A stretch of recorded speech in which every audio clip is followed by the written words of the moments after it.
Today, the Senate is holding its first oversight hearing of the Federal Bureau of Investigation, the first since July of 2019. This is also FBI Director Wray's first appearance on Capitol Hill since the January 6th insurrection. Director Wray, welcome back.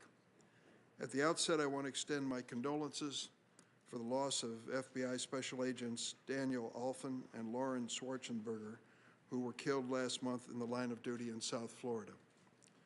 Tomorrow marks the 8 weeks that have passed since an armed mob stormed the U.S. Capitol, incited, I'm sorry to say, by the President Trump administration and determined to subvert our democracy by disrupting the Electoral College count. As Senate Minority Leader Mitch McConnell said, quote, "There is no question, none, that President Trump is practically and morally responsible for provoking the event of that day." While these efforts to overturn a free and fair election were ultimately unsuccessful, the trauma of that tragic, harrowing day lingers on. This timeless symbol of our democracy still bears the scars of that attack. The attack caused the senseless deaths of Capitol Police officers Brian Sicknick and Howard Leamadgood and D.C. Police Officer Jeffrey Smith. Countless police officers, staff, journalists, and members of Congress remain haunted by the sights and sounds of that day. The neo-Nazi symbols and Confederate flags paraded through the hallowed halls of the United States Capitol, a noose and gallows constructed on the grounds outside the Capitol, the sinister shouts of "Hang Mike Pence" and "Where's Nancy?", the extremists carrying zip ties and clad in tactical gear. Worst of all, the violent assaults on the U.S. Capitol Police and D.C. Metropolitan Police Department officers who bravely sought to protect us from the siege. And the FBI has warned us that the insurrection could be a, quote, "significant driver of violence," end quote, in the future, along with, quote, "the shared false narrative of a stolen election," close quote. So we must not forget the horrors of January 6th or allow revisionists to rewrite what happened that day. I'd like to turn to a video to demonstrate the scale of the violence and the hate that we witnessed.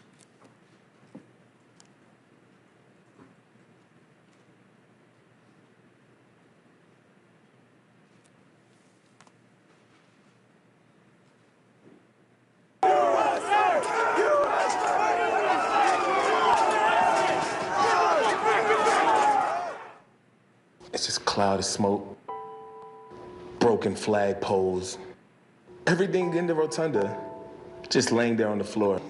We're told to get helmets, riot helmets. You just see a sea of people, and then you look down and you see officers fighting with these people, pepper spray, smoke grenades, gas grenades. I see Speaker Pelosi being evacuated, and I hear them tell her, the Capitol's been breached. The staff went under the table, barricaded the door, turned out the lights, and were silent in the dark for 2.5 hours. Not knowing how long you were going to have to be there, not knowing when you could come out, not knowing if you were going to come out. We fought with these people who were prepared for a fight. They had on gas masks, they had on body armor, they had on tactical gear, bulletproof vests. They were ready to go. There were so many calls on the radio. Priority, help, help. Somebody's trapped, we need help. Shots fired. This is when Officer Dunn encountered a couple in the crowd who began hurling the most vile racial slurs at him, a black officer. He was called the N-word more than a dozen times. You said, "Hey, this voted for Joe Biden, guys. Hey, everybody, this voted for Joe Biden." They said, I was scared. I was absolutely scared. At one point I said, how is this going to end? It was just a double door with glass panes that was pushed out. I ended up getting pinned there by the crowd. There's a guy ripping my mask off, and he was able to rip away my baton and beat me with it, and he was practically foaming at the mouth. We got dozens of officers down, and you got the nerve to be holding the Blue Lives Matter flag. One of the guys kept walking by. The other one pulled out his badge and said, "Trust me, I understand. We're doing this for you, buddy." And he's got a badge. He shows me his badge. 5 people lost their lives that day, including Capitol Police Officer Brian Sicknick. They beat police officers They fought us. They had Confederate flags in the U.S. Capitol. I got called a couple dozen times today. It wasn't just a mob or a bunch of thugs, you know? They were terrorists. They tried to disrupt this country's democracy. That was their goal. Is this America? Is this America? What the hell just happened? The hate on display that terrible day is not a new phenomenon in our country. America's first domestic terror organization, the Ku Klux Klan, was born in the aftermath of the Civil War to terrorize formerly enslaved African Americans. As Judge Merrick Garland noted at his nomination hearing, the Department of Justice was founded during Reconstruction to, quote, secure the civil rights promised by the 13th, 14th, and 15th Amendments. He went on to note that the first Attorney General appointed by President Grant led, quote, a concerted battle to protect black voting rights from the violence of white supremacists, successfully prosecuting hundreds of cases against members of the Ku Klux Klan. The insurrectionists who stormed the Capitol on January 6 did not wear white robes and hoods. They might as well have. They are the latest incarnation of violent white supremacist movements that has terrorized fellow Americans on the basis of their race, religion, and national origin for more than 150 years. Let me be clear at the outset. I've said this on many occasions, and it bears repeating. I condemn all violence, regardless of ideology. I hope my Republican colleagues will join me today in acknowledging, as the Department of Homeland Security found last October, that violent white supremacy is, quote, the most persistent and lethal threat in the homeland. I hope they'll also join me in unequivocally condemning the big lie that the November 3rd election was stolen, a falsehood which the former president continues to spread, which helped provoke the January 6th insurrection and threatens to incite future attacks. As the January 6th attack on the Capitol demonstrated, for too long our federal government has failed to address the growing terrorist menace in our own backyard. I have been sounding this alarm for some time. In 2012, I held a hearing in this committee on hate crimes and domestic extremism, following the horrific massacre of 6 worshipers at a Sikh Gurdwara in Oak Creek, Wisconsin, perpetrated by a white supremacist. In early 2017, I introduced the Domestic Terrorism Prevention Act with Congressman Brad Schneider, a bill that would enhance the federal government's efforts to prevent domestic terrorism. During the Trump administration, I led multiple letters to Attorney General Barr and to you, asking the steps that were taken by the Department of Justice and the FBI to combat the growing threat of white supremacist violence. I asked why the Bureau made the inexplicable decision to stop tracking white supremacist incidents as a separate category of domestic terrorism. I'm still awaiting the response. Meanwhile, the threat posed by domestic terrorists, and in particular white supremacists and other far-right extremists, has only continued to grow. The 2015 mass shooting at Mother Emanuel AME Church in Charleston, South Carolina, where a white supremacist killed 9 members of the church. The 2018 mass shooting at the Tree of Life Synagogue in Pittsburgh, Pennsylvania, where a white supremacist killed 11 members of that Jewish congregation. The 2019 mass shooting at the Walmart in El Paso, Texas, where a white supremacist targeted Latinos, killing 23 people, and many, many more. Far too many Americans, particularly people of color and religious minorities, worry whether their community will be next to be devastated by tragedy. Despite the scope of the violent white supremacist threat, former President Trump and his administration unfortunately downplayed the threat posed by white supremacists.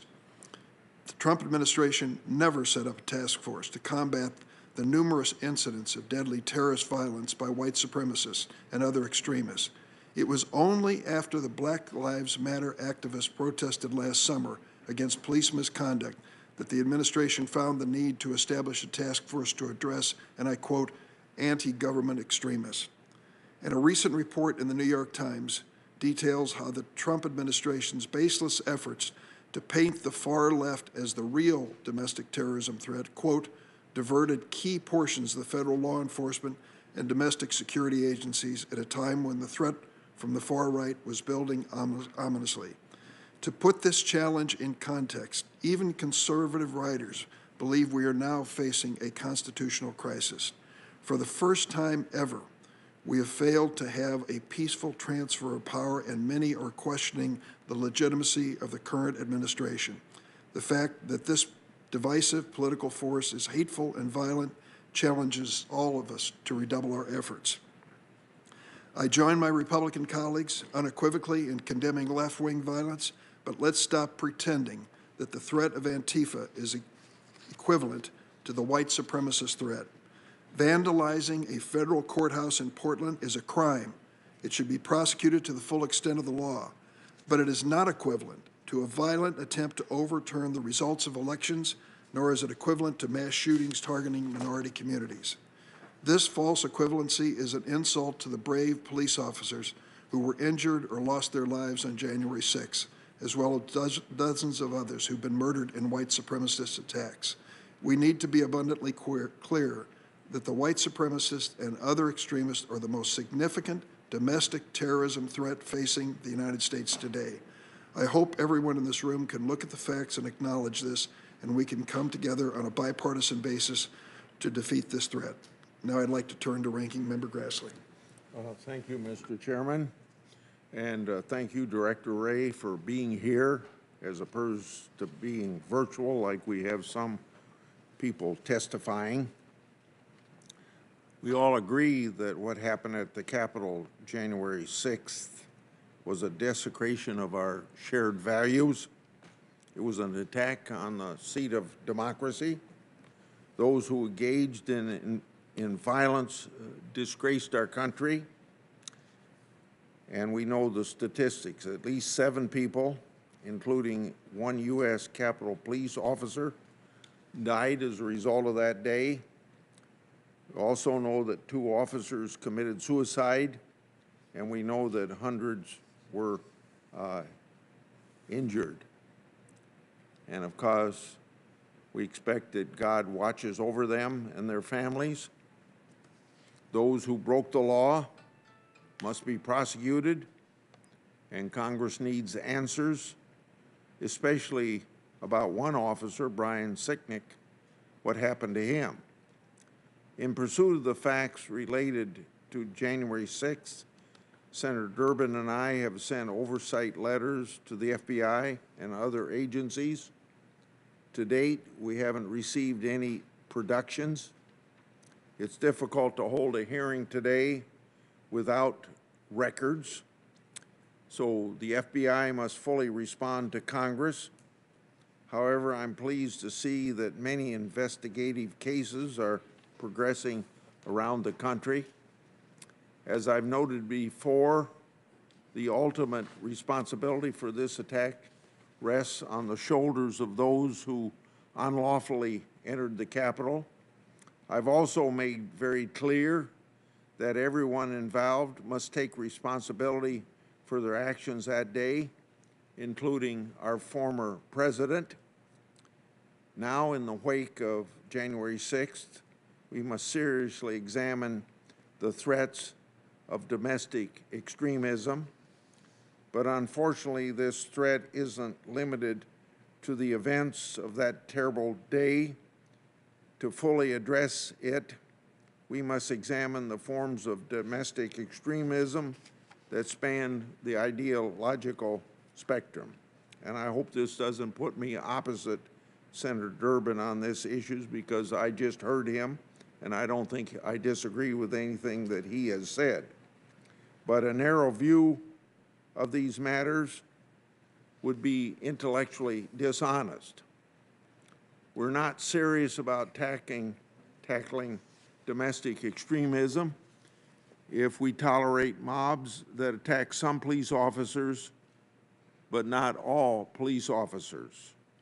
We're not serious about tackling domestic extremism if we care about some government buildings being attacked, but not others. We're not serious about tackling domestic extremism if we only focus on white supremacy movements, which isn't the only ideology that's responsible for murders and violence. Yes, white supremacy movements may be considered the most dangerous at a given time, but somehow it wasn't last summer, or won't be when the next foreign attack is attempted. We must call extremism, wherever it happens, across the board, left or right, every time. We must focus our resources to try to see as much of it coming as we possibly can, wherever it comes from. It hardly registered in the media when marshals and Secret Service officers defended courthouses and the White House. That's not Senator Durbin's fault, that's the media's fault. They were called stormtroopers by the Speaker of the House, like they aren't even human beings. Vice President Harris, when she was a senator, supported the Minnesota Freedom Fund, an organization that helped bail out violent rioters in Minnesota. 13 staffers of a candidate for president at that time boasted on Twitter that they donated to the group. According to one news report, the group paid $75,000 to get one man out of jail when he was charged with attempted murder for allegedly shooting at a police officer during the May protests. One of the most upsetting aspects of the violence this summer has been the targeting of innocent law enforcement officers, just like innocent law enforcement officers were targeted during January 6th. We had more than 700 officers being injured between May 27th last year and June 8th last year. Officers have been assaulted, slashed, struck with hammers, baseball bats, and blinded by lasers. 67 Secret Service officers were injured during a 3-day siege on the White House, which caused then President Trump to be brought into a secure bunker. We also remember on television seeing our colleague from Kentucky having a hard time getting to the White House when he wanted to go there sometime last summer. We also had the church across the street was lit on fire across the street from the White House as part of that continued left-wing assault. More than 300 people were charged federally for their roles in those months of violence. 80 of those charged related to the use of arson and explosives. At least 14,000 people were arrested in 49 cities. At least 25 people died in violence related to the riots. There has been 280 arrests as a result of the January 6th attack, compared to more than 1,000 arrests as a result of riots just in Portland last year. It's been estimated that insurance losses of summer's civil unrest possibly exceeded $2 billion. It's been a relatively frequent sight at summer's violence events to see individuals acting in coordination, holding the A symbol for Antifa. And as I said before, I don't disagree with anything I heard Senator Durbin say this morning. But we did have an admitted Antifa adherent in Portland murder a conservative protester.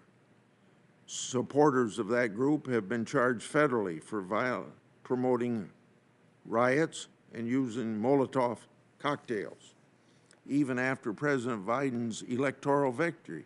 Can you believe this? Antifa rioters attacked the Oregon Democratic Party headquarters, and they did that on Inauguration Day. You'd think the results of the election ought to satisfy them, if that's what they wanted to accomplish in an anti-Trump manner of getting rid of the president as Trump, or Trump as president. Let's not forget about left-wing activists who opened fire on 24 Republican congressmen and hit a Capitol police officer, a congressional aide, a lobbyist, and Representative Steve Scalise at a baseball field in Alexandria, Virginia. And of course, our colleague on the other side of the aisle had life-threatening injury at that time. In light of these ever-present left-wing threats, I'm concerned about resource shifting talk among our colleagues across the aisle. Let me say this clearly. We aren't going to defund the anarchist extremism program or any other domestic terrorism program.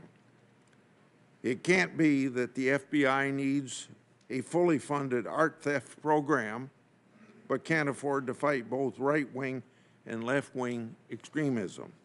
We must examine the issue of domestic terrorism broadly, very broadly, to include all forms of political extremism, domestic terrorism, wherever it falls on the political spectrum. No serious oversight activity and no other policy decisions can be made without doing both. As we move forward, I encourage both houses of Congress to review not just the events of January 6th, but also domestic violent extremism across the board and the threat it brings to our families and communities. And let me emphasize 3 times now, nothing I heard what Senator Durbin say do I disagree with. But we need real answers on extreme involvement, on pre-planning and coordination. And we also need to know what happened to Officer Sicknick. In closing, I want to express my sincere thanks and appreciation for law enforcement, and in particular, the Capitol Police, for their efforts on the job and during the terrible events of January 6th. They're truly heroes. I yield. Thank you. Senator Grassley. Director Wray, would you please stand to be sworn? Do you affirm the testimony you're about to give will be the truth, the whole truth, and nothing but the truth, so help you God? Thank you. Let the record reflect that the Director answered in the affirmative. And now, Director, you may proceed with your testimony.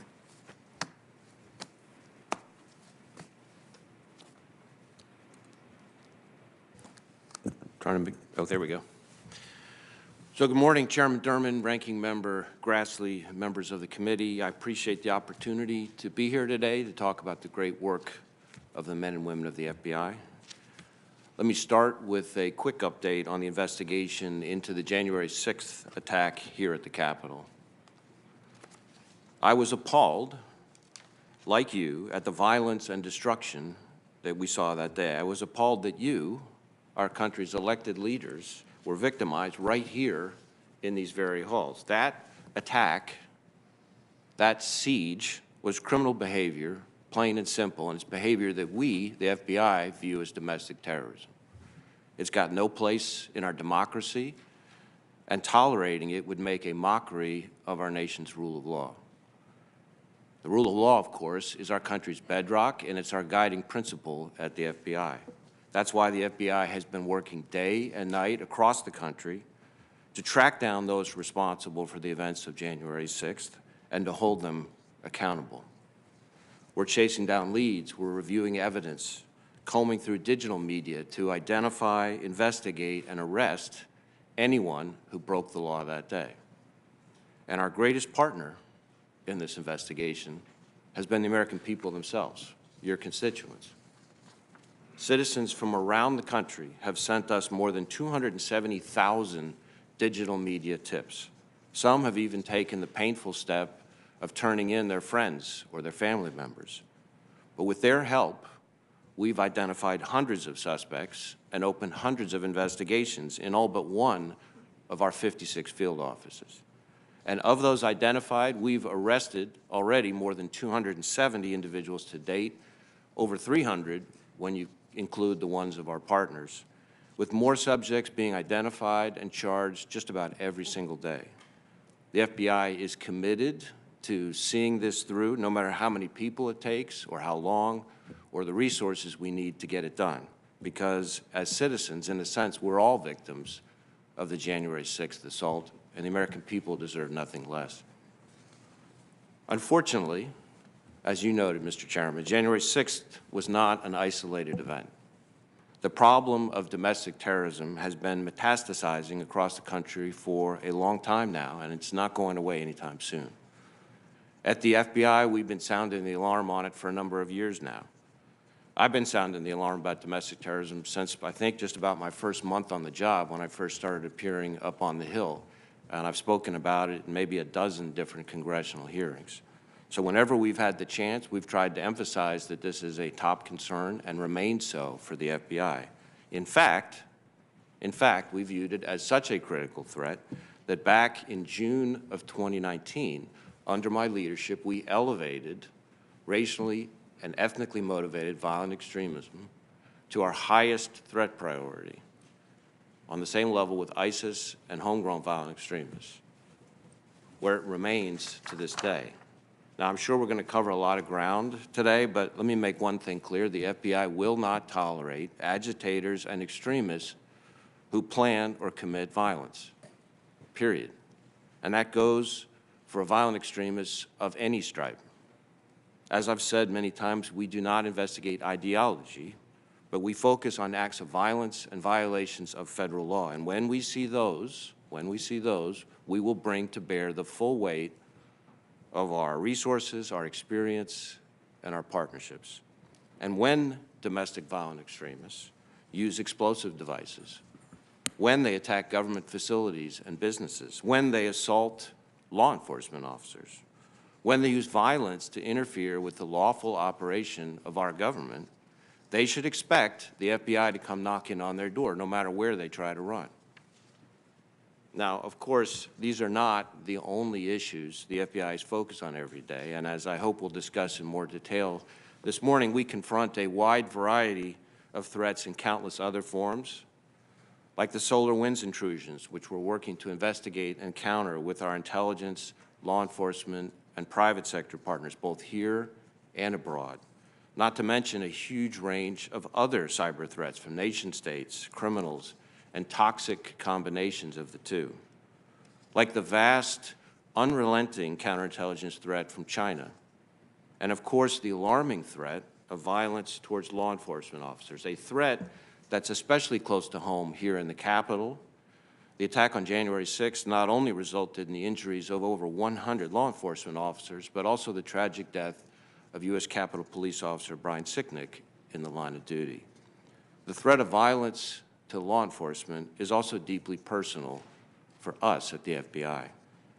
Just 1 month ago today, 2 of our special agents, Laura Schwarzenberger and Dan Alfin, were tragically killed in the line of duty, and 4 more of our agents shot or wounded, all while serving a search warrant. And I can tell you that there is nothing more devastating, more heartbreaking than the loss of our own. The loss of 2 special agents who not only bravely did what I consider one of the hardest jobs in the FBI, investigating crimes against children, but who were also each parents of young children themselves, of their own, a wife, a husband, and cherished members of their communities. And I know a number of members of Congress, including a number on this committee, reached out and offered their condolences and offerings of support, and I want you to know how much that means to the FBI and how much it means to me personally.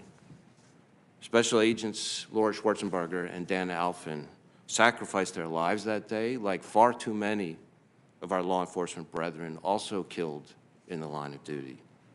Their ultimate sacrifice was not in vain. It was to protect the American people, it was to protect each of us. And it's why no matter what comes our way, our work to safeguard the rule of law, to protect the American people, and to uphold the Constitution goes on and will never stop. Thank you for the opportunity to speak with you today. I look forward to answering the questions. Thanks, Director. We'll have 7-minute rounds for the members to ask questions. Let me start. And as you said at the outset, we could spend the better part of a day or beyond that with all the topics of importance involving the FBI. But I really have to stay with the January 6th situation. There's a lot of confusion about the planning and coordination by federal, state, and local law enforcement agencies in the days leading up to the attack on the Capitol. I was surprised to learn the FBI did not issue a threat assessment before January 6th, especially because the FBI's Norfolk, Virginia field office had uncovered specific threats against members of Congress, maps of the tunnel system under the Capitol complex, and places to meet before traveling together to Washington. I was also surprised to hear Acting D.C. Metropolitan Police Department Chief Robert Conti say that his information was only conveyed to the MPD in an email at 7 p.m. the night before January 6th. Chief Conti acknowledged that the information was raw intelligence, but said he would think, quote, something as violent as an insurrection at the Capitol would warrant a phone call or something, close quote. So it comes down to the basic question of what the FBI knew, when they knew it, whether they shared it, why this didn't rise to the level of a threat assessment. So, Mr. Chairman, I welcome the question.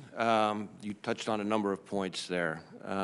So first, let me say that we were, in the period leading up to January 6th, tracking a large amount of information about large numbers of people coming to participate in protests and about the potential for violence. The one specific piece of information that you referred to, the information from our Norfolk field office, has gotten a lot of attention. So this was a what's called a situational information report. It was prepared by our Norfolk field office specifically for dissemination. It was, as you noted, raw, unverified, uncorroborated information that had been posted online.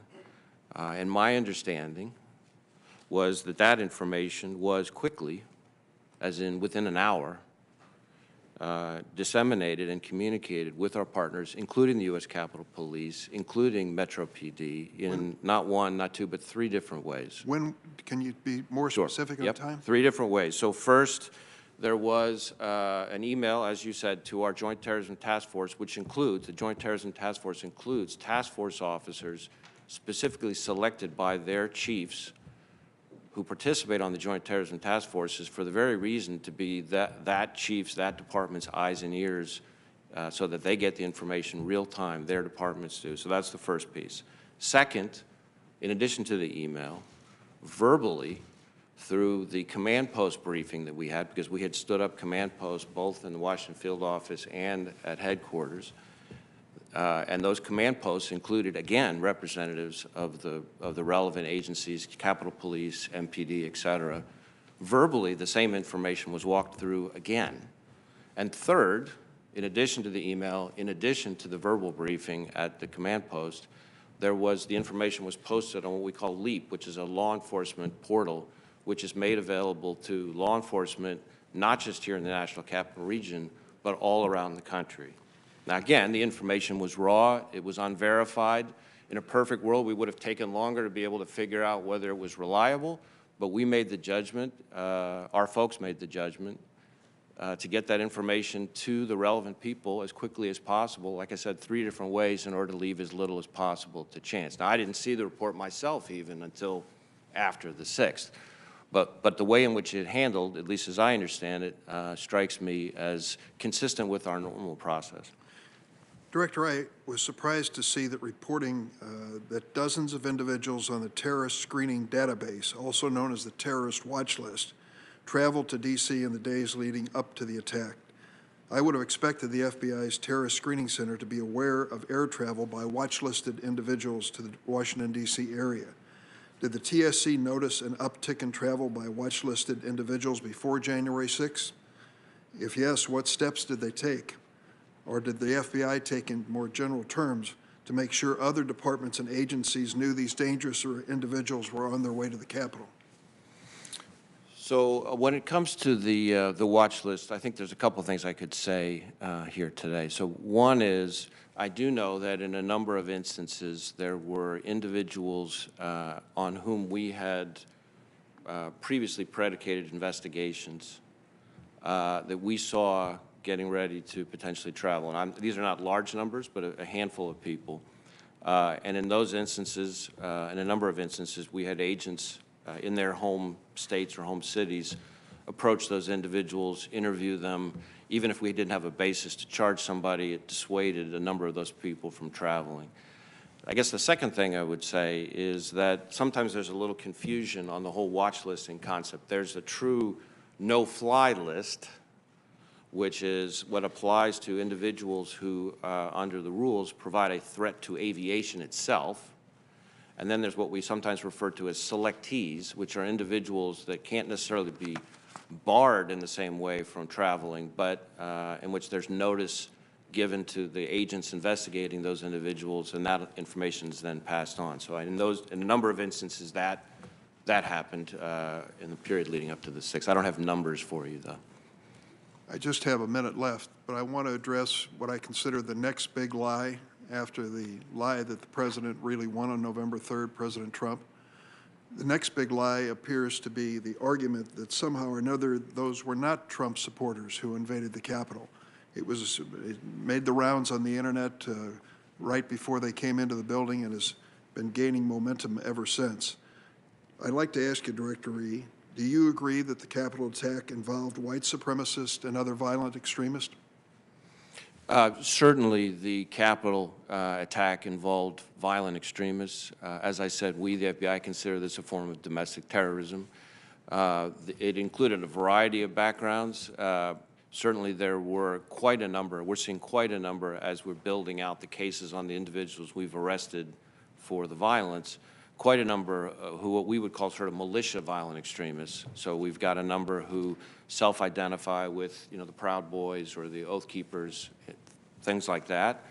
We also have a couple of instances where we've already identified individuals involved in the criminal behavior who we would put in the racially motivated violent extremists who advocate for what you would call sort of white supremacy. So there have been some of those individuals as well. One of the things that's happening as part of this is that as we build out the cases on the individuals, when we arrest them for the violence, we're getting a richer and richer understanding of different people's motivations. But certainly, as I said, militia violent extremism, some instances of racially motivated violent extremism, specifically advocating for the superiority of the white race. Based on your investigation so far, do you have any evidence that the Capitol attack was organized by, quote, fake Trump protesters? We have not seen evidence of that at this stage, certainly. Thank you. Senator Grassley. Yeah. We all want to know what happened to Officer Brian Sicknick. Tragic death as a result of that January 6th assault. There's been conflicting reports about his cause of death. Have you determined the exact cause of death? And is there a homicide investigation? So I'll take the last part of your question first. There is an ongoing investigation into his death.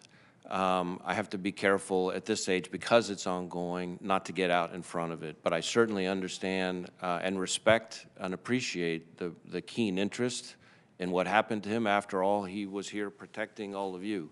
And as soon as there's information that we can appropriately share, we want to be able to do that. But at the moment, the investigation is still ongoing. So does that mean, since the investigation is going on, you have not determined the exact cause of the death?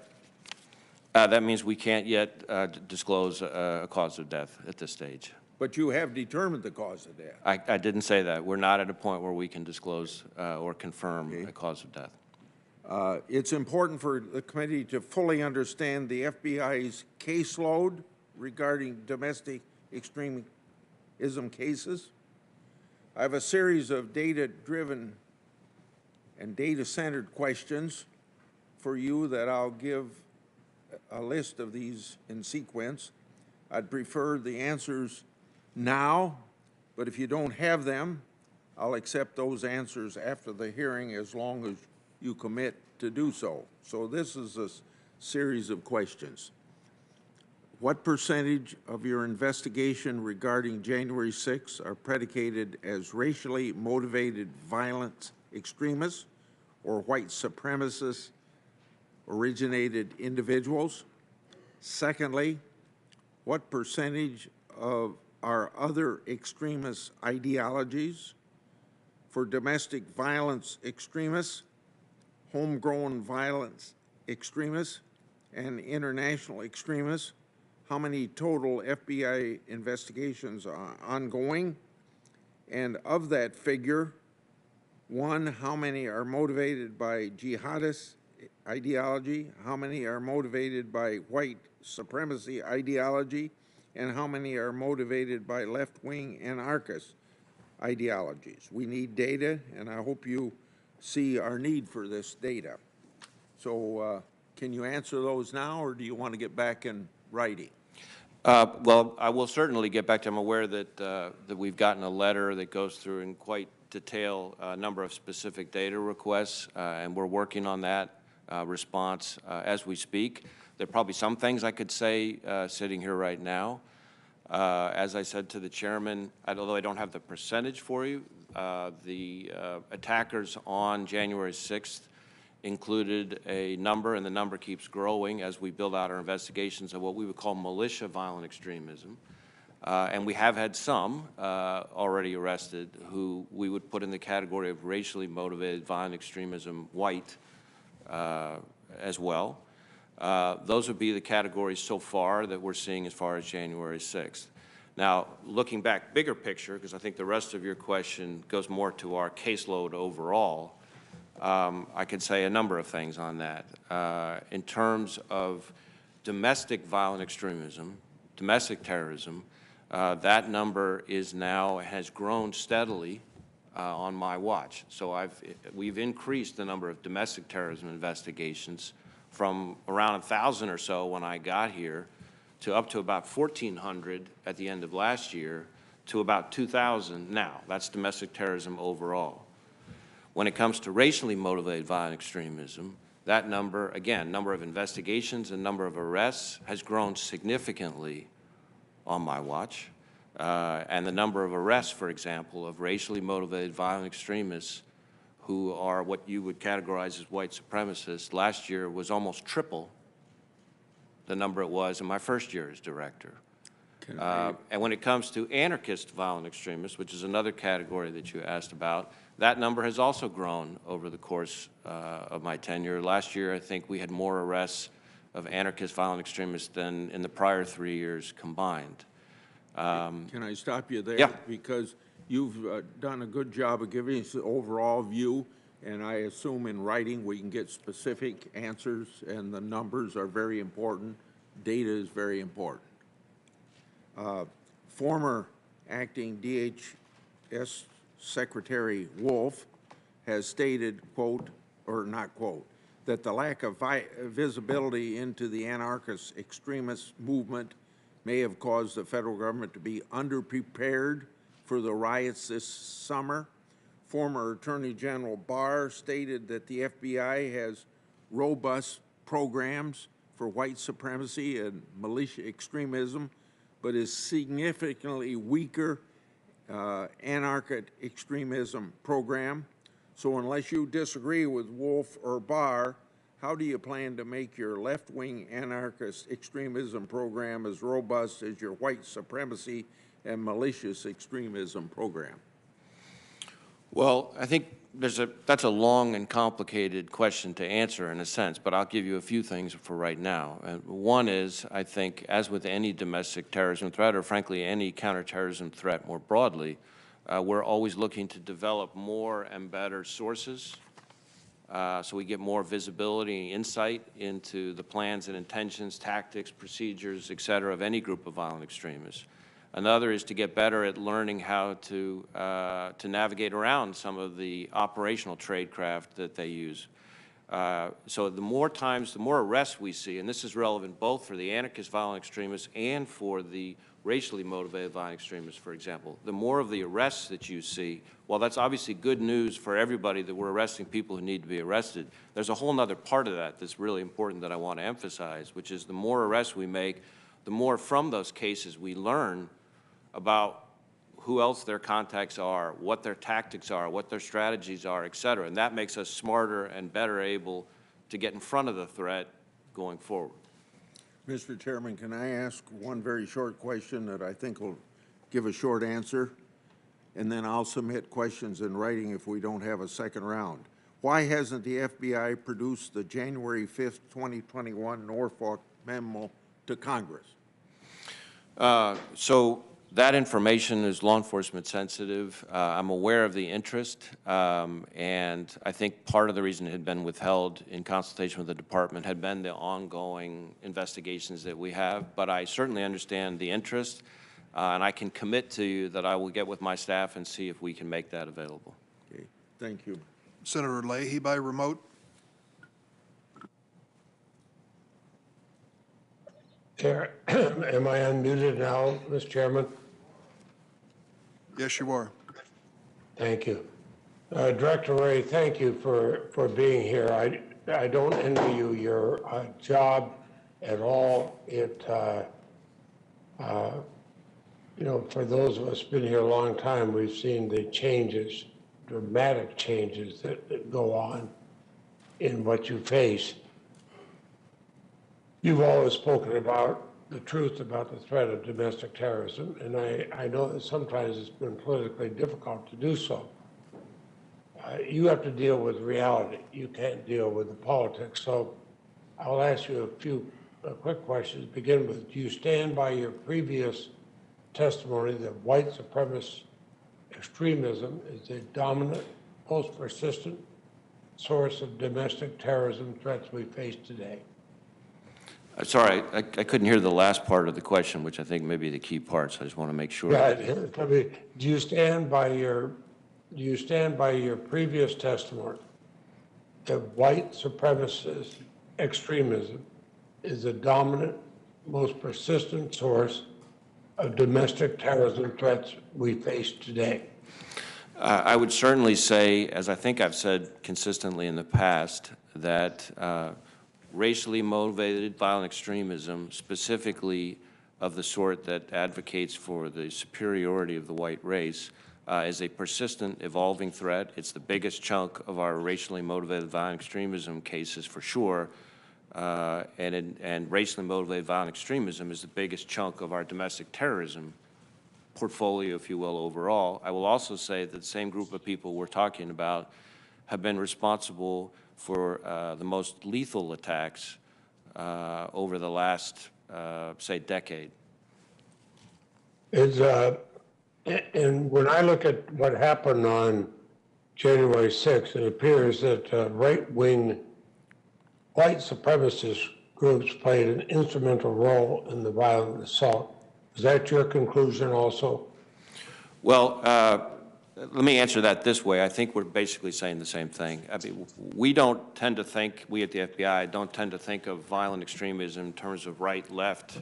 You know, that's not a spectrum that we look at. What I would say is that it is clear, as I think I said to Chairman Durbin, that a large and growing number of the people that we have arrested so far in connection with the 6th are what we would call militia violent extremism, militia violent extremists, and then there have been some already that have emerged who I would have put in the racially motivated violent extremist bucket, again advocating for the superiority of the white race. And I understand from your testimony previously that you did not see Antifa or left-wing groups playing a significant role in the January 6th insurrection. Certainly, while we're equal opportunity and looking for violent extremism of any ideology, we have not to date seen any evidence of anarchist violent extremists or people subscribing to Antifa in connection with the 6th. That doesn't mean we're not looking, and we'll continue to look, but at the moment we have not seen that. So what you do is you look, as somebody in law enforcement should, you look at where the crime was and who committed it, and you go after that, not from some kind of political vendetta, but if you committed the crime, we'll go after you. Is that too simplistic a way of stating it? No, not simplistic at all, and I think a very, very important point that you're making there, and something that's very important to us at the FBI. We focus on the violence and the violations of federal law. And then the ideology comes into it as a further piece of the puzzle as we build out the case.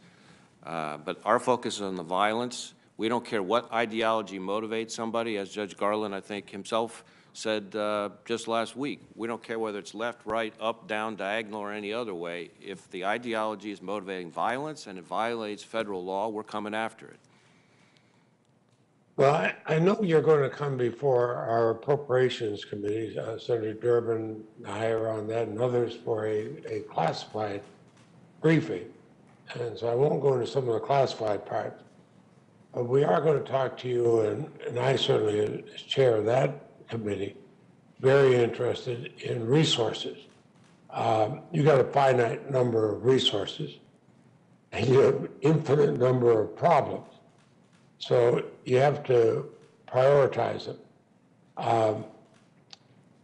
I'd heard reports that the previous administration diverted FBI resources away from countering white supremacist violence toward an objectively lesser threat of left-wing violence.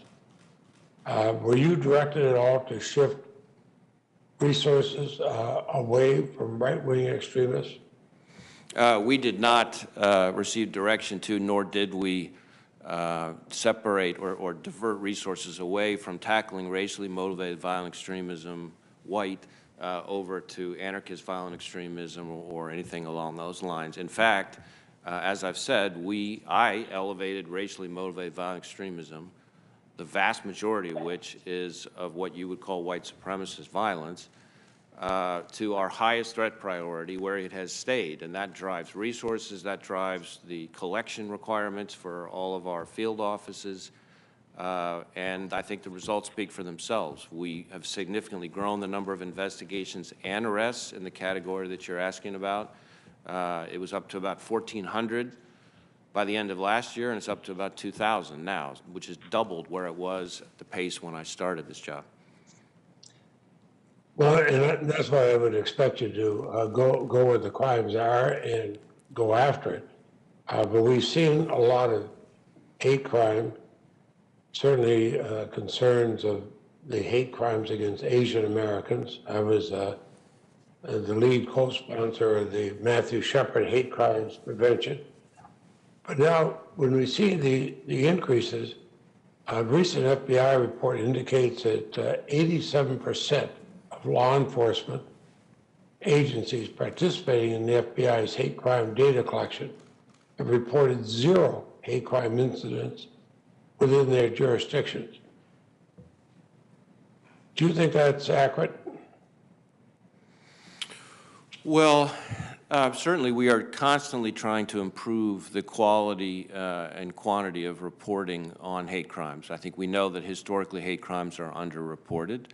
Having said that, it's not necessarily the case that every department is out there in the country is going to have had a hate crime in its jurisdiction in the course of any given year. So we've focused a little bit less on whether the percentage of departments that report it. We do want the percentage of departments who are cooperating and voluntarily responding to go up, and we focus more on whether or not the growth in the number of hate crimes reported overall seems to be building or not.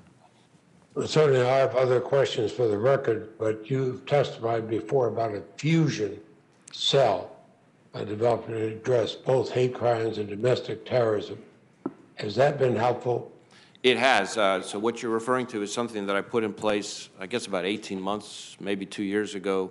I created a domestic terrorism hate crimes fusion cell, which brought together, because a lot of these crimes could fit either into a domestic terrorism bucket or a hate crimes bucket. And what I was worried about was making sure that within the FBI we didn't have a left-hand, right-hand problem. And so we brought together people focusing on both into a single fusion cell with the goal of trying to be proactive against some of the threats that are coming. And one example that I'll cite that we're particularly pleased with, which I think is an indication of the success the cell is having, we were able to get in front of and prevent an attempted, I think, explosives attack on a synagogue in Colorado. And that, I think, is largely a credit to the fusion cell, which was able to kind of help us figure out how to get in front of those kinds of attacks. Thank you, Senator Leahy. Thank you, Mr. Chairman. Senator Graham. Thank you, Director Wray. I'm going to try to look forward, then we'll talk a little bit about January the 6th. Do you think the National Guard presence at the Capitol at the level we have today should continue? If so, for how long? You know, Senator, I'm not sure that I'm really the best equipped to evaluate the National Guard presence. Okay, fair enough, fair enough. You're the best equipped to talk about the capability of the FBI. Do you have enough people and resources to deal with all the threats we've been talking about this morning? Well, needless to say, Senator, I welcome and appreciate the question. Everywhere I go, someone has really good ideas about things they think the FBI should be doing more of. But I have not found very many people with great ideas, or at least responsible ideas, of things the FBI could be doing less of. And so our folks are busting their you-know-whats to try to deal with all these threats. We need more agents, we need more analysts, we need more data analytics, et cetera. Let's just stop there, because we need to learn as much as we can from January the 6th. This is the 20th anniversary of 9/11. Are you concerned about international terrorists paying us a visit? Absolutely. Okay. Are you concerned about the interaction between international terrorists and domestic terrorists? That's a growing phenomenon, certainly something we're watching with concern. One of my great concerns was that as people flowed into the Capitol with backpacks on, you had no idea who they were and what they were carrying. So it'd been very easy for some international terrorist group to infiltrate this crowd. Do you agree with that? I do think it would have been easy for that to happen. I don't know that we've seen evidence that it did happen, but that's certainly one of the specific things we're looking for. After the attack, don't you think international groups are seeing this as a vulnerability in our system? I'm sorry, I couldn't hear the... International terrorist groups may have found a way to get closer to the Capitol by integrating themselves into domestic political movements? Well, certainly we think the events on January 6th have been, at a minimum, an inspiration to a number of terrorist extremists out there, and may even have been worse than that. So here's my challenge to you. Sit down and put pen to paper, and in the think big, not small. What do you need that you don't have in terms of agents and resources? And put it to paper. I'm on the Appropriations Committee with Senator Durbin. Many of us here are. I think we've got an opportunity here to plus you up. Is it fair to say that since 9/11, domestic terrorism has exploded as a threat? Well, it's certainly grown dramatically. Okay, grown dramatically, which takes resources to combat. Is that correct? Yes. Has the FBI grown dramatically since 9/11? Not as dramatically as the threat. Okay, so what I want you to do is take the number of agents and resources you had on 9/11 and tell us where you're at today, and make sure that we understand that the threats you're facing are much greater than they were 20 years ago, and challenge us to give you the resources to meet those threats. Back to January the 6th, is it fair to say as director of the FBI, you were not informed of the raw intelligence coming from the Norfolk office? Is that correct? Not before January 6th. Okay. So this was an internet posting that somebody captured? My understanding is that this was information posted online under a moniker or a pseudonym. It was unvetted, uncorroborated information, but it was, and it was somewhat aspirational in nature, but it was concerning. It was concerning and was specific enough that our folks in Norfolk thought the need to get it out, even if we hadn't had a chance to corroborate or vet it. Okay, looking back, what would you have done differently with this information? Because this is a hard one. You get something on the internet that's concerning, you don't know if it's true or not, you capture it. What are the lessons learned in terms of how we could have acted better on that information? I think the truthful answer is we're still looking at that. You know, this was, you know, I look at intelligence, both collection, analysis, dissemination. We need to get better at collecting, obviously, but the key part here was we often don't have the luxury of time to analyze this information before it gets disseminated. And in this instance, our folks in Norfolk and Washington Field made the judgment that, and I think it was a reasonable judgment, to get the information, like I said, in 3 different ways to their partners, even though they didn't know whether it was going to turn out to be accurate. Play that out a bit. Let's say it made it up to the top levels of the Capitol Police intelligence units to the head of the Capitol Police Force. Given that raw intelligence, what would you expect them to have done differently?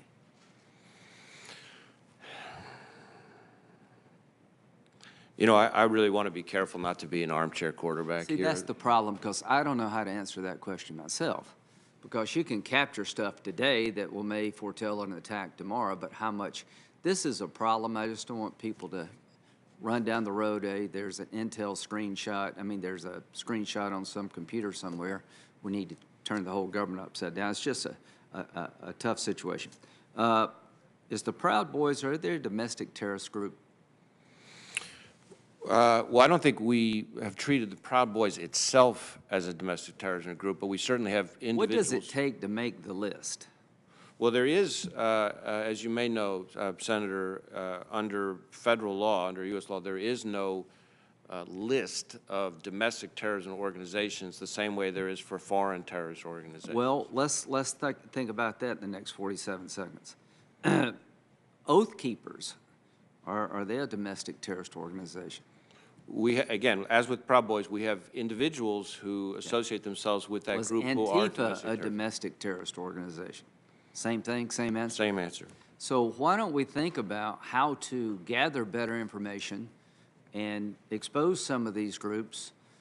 If they were on a list, would it make it easier for you?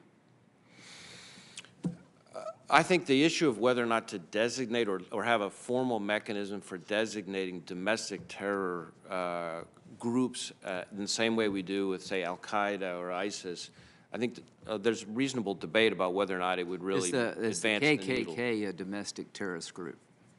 Well, there is no legal designation for domestic terror. My point is, I don't know if we should have one or not, but I think it's time to think about it. Thank you, Senator Graham. Senator Feinstein.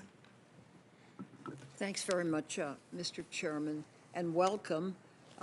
Last November, the Associated Press reported that hate crimes rose to the highest level in more than a decade.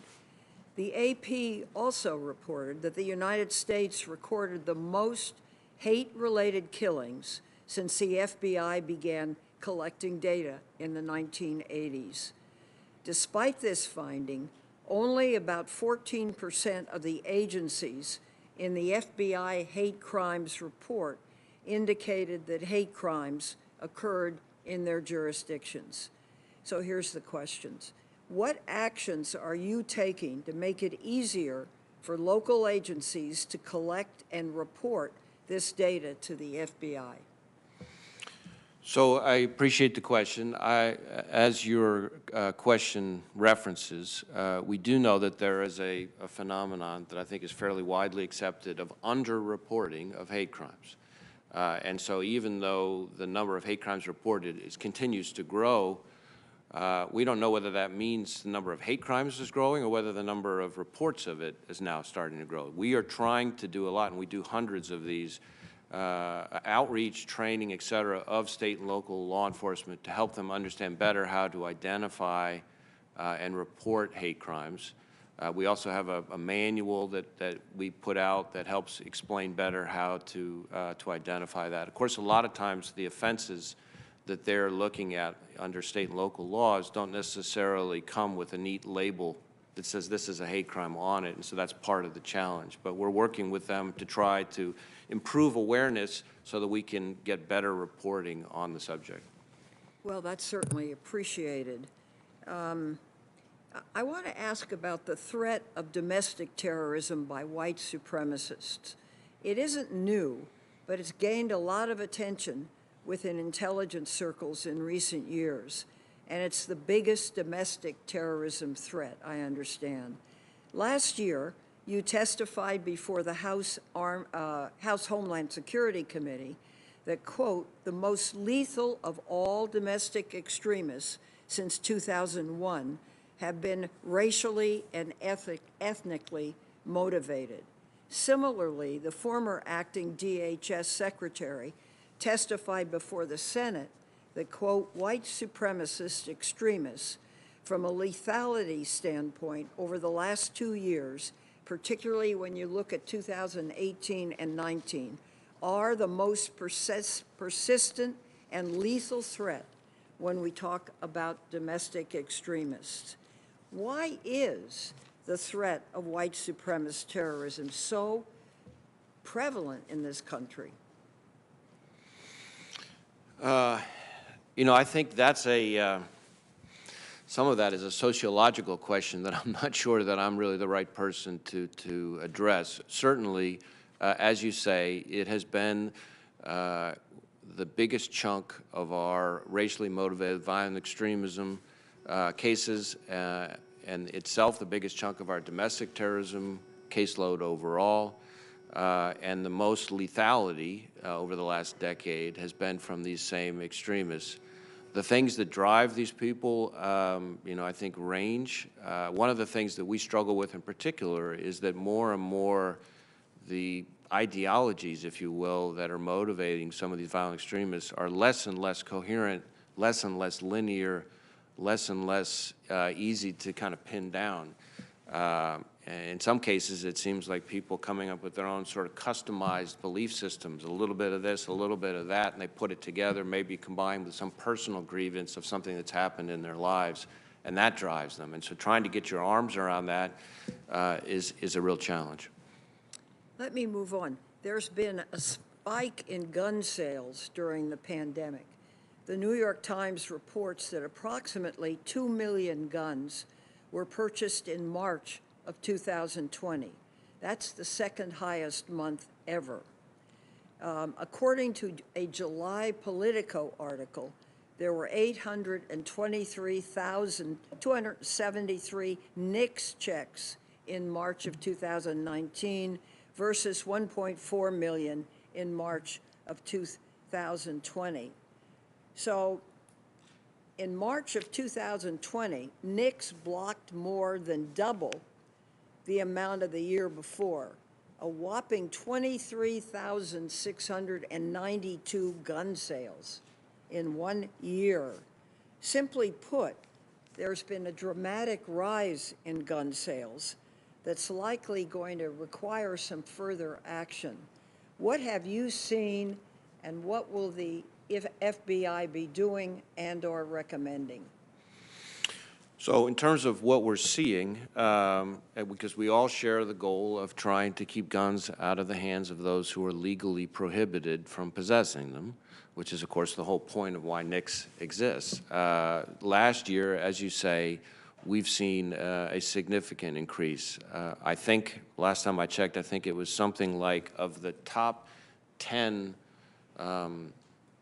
highest number of NICS checks, you know, per day or per week ever were all last year. You know, maybe 7 of the top 10 ever last year. So the numbers have been really significant during the course of 2020 and the pandemic. We have been trying very hard, and I think we've done a good job of staying on top of the required pace that we have to keep up with to be able to get that done, which has required being creative because of COVID and teleworking and all the things that we've had to kind of work around to keep up with that.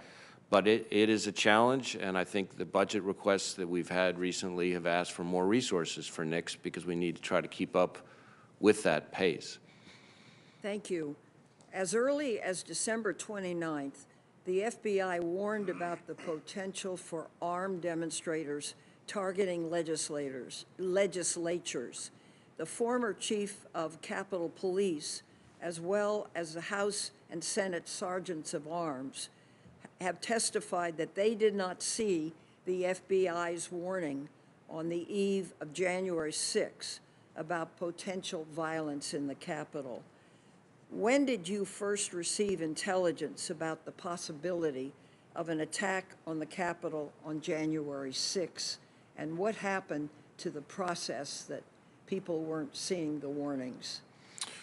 Well, Senator, I think the intelligence or the information that you're asking about is the much discussed Norfolk SIR, or Situational Information Report. I didn't see that report, which was raw, unverified intelligence, until some number of days after the 6th. But again, that raw, unverified information was passed within, I think, 40 minutes to an hour to our partners including the Capitol Police, including Metro PD, in not one, not two, but 3 different ways: one email, one verbal, and one through the law enforcement portal. As to why the information didn't flow to all the people within the various departments that they would prefer, I don't have a good answer for that. I will tell you the Capitol Police and Metro PD are terrific partners to the FBI, especially our Washington field office. I'm grateful for their partnership and have nothing but admiration for the hard work and courage and professionalism of the men and women who work in both of those agencies. Thank you, Senator. Thank you. Thank you for your good work. It's appreciated. Senator Cornyn. Director Wray, after the events of 9/11, I think it was Admiral Bobby Inman who coined the phrase failure of imagination. We just couldn't conceive of the idea that something like what happened on 9/11 would occur, but that was a failure to imagine it. And it strikes me that the events of January the 6th share something in common with 9/11 in the sense that it seemed like there was a failure of imagination. That's not to point the finger at anybody to blame, but merely to try to describe what I think may have occurred. So I think you've told us that these extremists are not monolithic. Is that correct? That's correct. Well, I've heard the expression that here in Washington, whoever has the best narrative wins. And so sometimes I think the narrative is created and then try to search for facts that might bolster that narrative. But as you said, the fact is these extremist groups are not monolithic. So that's, I think, an important part of understanding the threat. I've heard them described, some of these folks described as white supremacists, domestic terrorists, insurrectionists, rioters, seditionists, anarchists. The list goes on and on. But I note that you said there is no federal crime described as domestic terrorism per se, correct? That's correct. And as I look at the range of charges that the FBI and the Department of Justice have made against the people that have been investigated for the events of January the 6th, I read a list of assaulting federal officers, tampering with documents or proceedings, unlawful entry, disorderly conduct, conspiracy, theft of government property. Do you think the current laws are adequate to deal with this threat? It strikes me as these are a lot of different tools that are available, but don't really get to the whole heart of domestic terrorism. Well, I guess I'd say a couple things in response to that. It's of course a very good question. I think number one, our folks, which is one of the things I love about the men and women of the FBI, have proven time and again that they will work with the tools they have, and they are resourceful and entrepreneurial, and we've had remarkably good success at disrupting attacks using the tools that we have. Sometimes those tools and some of the offenses that you listed off have the virtue of being quite simple and straightforward to prove, and so sometimes that's actually a blessing. But certainly, I think you would be hard-pressed to find any FBI director that wouldn't welcome more tools in the toolbox. Fair enough. Well, getting back to this narrative about who was involved on January the 6th, there was a helpful report from the George Washington University Program on Extremism that looked at about 257 federal defendants as a result of the events of January the 6th. They noted that 142 of those 257 defendants they referred to as inspired believers. They said they concluded they were neither participants in any violent extremist group nor connected with any individual who stormed the Capitol. Again, I guess bears out your conclusion, your statement that this is not a monolithic group again. So I think you've touched on two very important points there. One is both with domestic violent extremists and, frankly, with what we call the homegrown violent extremists, which are the jihadist-inspired. The difference between inspired terrorist attacks and over here and sort of directed or facilitated, in a more structured, formal way, is something that I think a lot of Americans struggle with understanding. And more, the threat that we face as a country is what I would call the inspired attacks. They don't have formal membership in an organization. They don't have clear command and control direction in the way that, say, an al-Qaeda sleeper cell might have. And that's that much more challenging to pursue, A, because there are fewer dots to connect, the old expression about dots to connect. Right. B, less time in which to connect whatever dots there are. And then you add into it, C, the sort of First Amendment dimensions of people's inspirations and ideology. And then the last point I would make is that we have these, as I said before, increasingly blended ideologies. So, for example, in Senator Klobuchar's state in Minnesota, we had two individuals who identified themselves as so-called Boogaloo Boys, which people tend to put kind of in one bucket, and yet what they ultimately were charged with was trying to provide material support, as in weapons, to Hamas. And these are not things that neatly fit together in anybody's worldview. So it just illustrates one example, but it illustrates the challenge that we're dealing with. It's the FBI's responsibility to deal with counterintelligence investigations, correct? Yes. And these include things like active measures that we saw used, for example, in 2016. For example, advertising on Facebook, two competing groups to show up at the same time and hoping that conflict and maybe even violence would break out. Is it true that our foreign adversaries used the events of January the 6th as a field day in terms of their attempt to establish false personas, fabricate stories on social media platforms with an intent to discredit the United States and its institutions? Certainly we have seen, and I'll keep it at an unclassified level in this setting, but foreign adversaries, a number of them, leveraging the events of January 6th to amplify their own narratives, to try to push out propaganda, misinformation, to try to, in their view, accelerate what they think of as the United States' decline. Thank you. Thanks, Senator Cornyn. Senator Whitehouse. Thank you. Director Wray, welcome.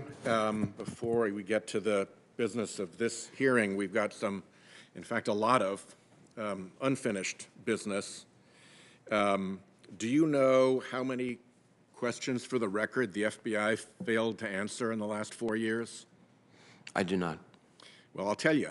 There were 9 hearings in this committee in which the FBI was a witness, and in 7 of them, the committee got exactly 0 questions for the record. 7. 0 questions. Can you explain that? I cannot. I will say... Are you going to do any better with the questions that we're getting right now? You've been asked questions for the record. Are they going to go into the same, whatever it was, hole where questions for the record go to die at the FBI? Well, Senator, first thing I would say about questions for the record is that, as you may know, there is an elaborate interagency process that requires that answers that we provide have to get which is immensely convenient for the executive branch. But our questions don't direct that interagency process, do they? And that interagency process doesn't respond to us in Congress, does it? We're required to comply with the interagency process to provide our responses to questions for the record. By what? Now, having said that, By what are you required to comply with that interagency process? I can't cite you the reg or the rule. Because it seems to me that when the FBI wanted to get information to this committee, particularly when it wanted to get information to Republican members of this committee so they could investigate your investigation of the Trump-Russia connection, That information got right through to our Republican colleagues. It didn't seem to go through any interagency process. It wasn't delayed. What we seem to have is, for most of us, but this was bipartisan, by the way. When I say we got 0 questions for the record answered from those hearings, I mean 0 questions of any member of this committee, not 0 Democratic members answered, okay? So you've got this basic highway for responses to Congress. Let me ask you just a little sidebar. Do you think Congress deserves responses to questions from executive agencies as part of our oversight responsibility? Yes, absolutely. Okay, good. So we're at least over that hurdle. So we've run this rigmarole with the interagency process in which we don't get answers. Some of these go back to 2017, by the way. That's years of not getting our questions answered. And then, when it's a question that's suddenly of interest to one party and to President Trump, there seems to be a little side road that gets built around the traffic jam, and stuff just flies right through. So please don't tell me about interagency process when I've been sitting in this committee watching FBI information get straight to this committee without interagency process. What are we going to do about this? Is this a problem? So, Senator, let me say first, as I said, that I absolutely agree with you that Congress needs answers to its questions. I am frustrated as well at the process. I have added more staff, and my understanding is that when it comes to correspondence, for example, which just doesn't require the same interagency process, that we have significantly reduced the backlog and the turnaround time. But there's no question in my mind. We had no question in my mind. 8 letters go unanswered, the oldest one dated March of 2017. So if you think your process is working, we're not seeing it on our end. Well, I will commit to you that I will do what I can to improve the process. I am frustrated as you are, and obviously we need to get better. Well, I will commit to you that I'm going to make sure that this gets done. And if it means stopping nominees, if it means doing whatever it takes to get through this problem, we're going to get through this problem. Because it is just plain wrong for the executive branch of government in a separation of powers country to refuse to answer questions of the elected representatives of the legislative branch. It's just wrong. And however many excuses and however much rigmarole the executive branch may set up to slow down those answers, I don't care. That's your executive branch rigmarole. That is not a legitimate answer to a legislator's question. And I got stuff that's now backed up for years. Now, the courts have said that they don't want to intervene in enforcing our subpoenas. I'm not sure we can get subpoenas in a 50-50 committee, but assume we could. The courts have said they don't want to enforce it. So you guys can put our subpoenas in the same file with our letters on our QFRs and not answer them. And then what happens is the courts have said the way we resolve this is we've got to hit you legislatively. The court said we should hold up appropriations for the FBI and for executive agencies that aren't responsive. That's our tool.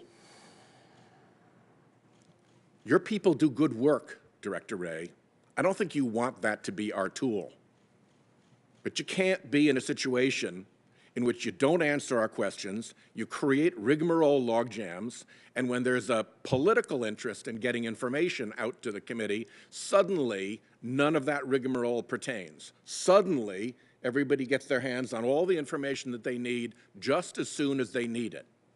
And by the way, I believe on a partisan basis, not shared with both sides of the committee. So before we get to clearing up whatever else we need to get cleared up, all the stuff that's backed up behind our questions, we got to get through the problem of why you're not answering our questions. And we've got to clear that up. And I don't know how we clear that up. I think we clear it up, Mr. Chairman, in a bipartisan fashion, because I think both sides should get this.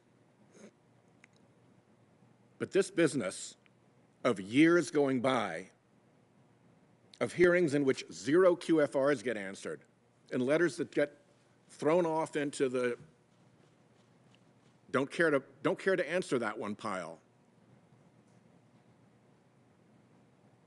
Woodrow Wilson once said that the oversight function, the investigative function of Congress, is often to be preferred even to its legislative function. We got to get that back, and I'm going to find a way with this committee and with you to clear the backlog. I don't think you think that I should give up on questions because I've been stonewalled for years. If I've asked them and they deserve answers, they should be answered. Is that correct? Yes. Okay. My time is up. We'll leave it at that. Mr. Chairman, if I just may add, with your indulgence, one point. Senator, I commit to working with you to try to see how we can improve our responsiveness and to getting you more of the information you need. The one thing I will say is that I can assure you that in terms of my responsiveness to this committee, to the members of this committee, or to Congress overall, it is absolutely not, speaking only for myself now, on a partisan basis. Well, you run an organization that seems to have operated under very different rules, and it was you running that organization. So let's not make these distinctions right now. Thank you, Senator. Senator Lee. Thank you, Mr. Chairman. Thanks, Director Wray, for being here and for your service to our country. Like literally every other person in this room, like literally every member of the United States Senate, I'm anxious to see those who committed unlawful, violent acts on January 6th brought to justice. I also believe that with this circumstance, like every other circumstance, we have to make sure that the civil liberties of the American people are protected, that we watch over them. I've heard a number of accounts of individuals who were present in Washington, D.C., but never got anywhere near the Capitol or any violence on January 6th, who have inexplicably been contacted by the FBI, by agents who apparently were aware of their presence in Washington, D.C. that day, with no other explanation, perhaps, other than the use of geolocation data. Are you geolocating people through the FBI based on where they were on January 6th? I think there may be some instances in which geolocation has been an investigative tool, but I can't speak to any specific situation. What are you using to do that? What's your basis for authority? Are you using national security letters? I don't believe in any instance we're using national security letters for investigation of the Capitol. I don't believe FISA is remotely implicated in our investigation. Are you using warrants predicated on probable cause? We certainly have executed a number of warrants in the course of the investigation of January 6th. All of our investigative work in response to the Capitol has been under the legal authorities that we have in consultation with the department and the prosecutors at the department. No, I understand that. I'm just trying to understand how you're getting it. So is the FBI accessing cell phone tower metadata from telecommunications companies? Is that where it's coming from?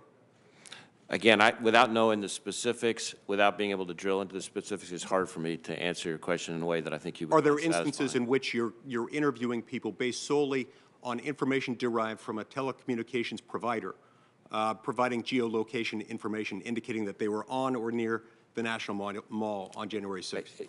With respect, Senator, because this is a massive nationwide investigation involving thousands and thousands of interviews, it's very hard for me to speak with any absolute confidence as to whether there's any interview predicated on any one specific. No, I understand that. Yeah. I understand that.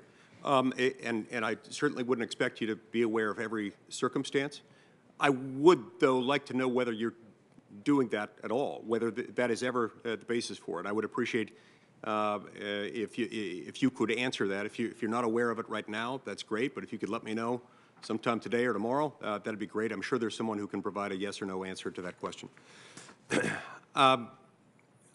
Over the years, I've raised a number of questions, and it's one of the things that prompted my question here, about FISA and related questions just about the collection of metadata from communications providers and so forth.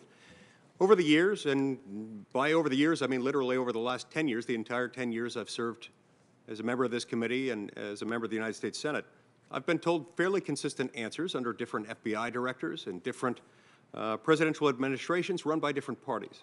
But the most consistent theme in those answers has been just trust us. Don't worry. We've got good people, smart people, law-abiding people who are running this, and we've got procedural safeguards in place to prevent the type of abuse that you're concerned about. Now, Inspector General Horowitz issued a report in 2019 regarding Crossfire Hurricane, and through a subsequent memorandum dealing with Woods File issues that really helped prove my point. At the time, in response to those concerns, you issued statements suggesting that you would take concrete actions to make sure that these things were changed. Could you tell me what some of those actions are? Have you taken the actions you referred to in response to Horowitz's report and his subsequent memo on the Woods File issues?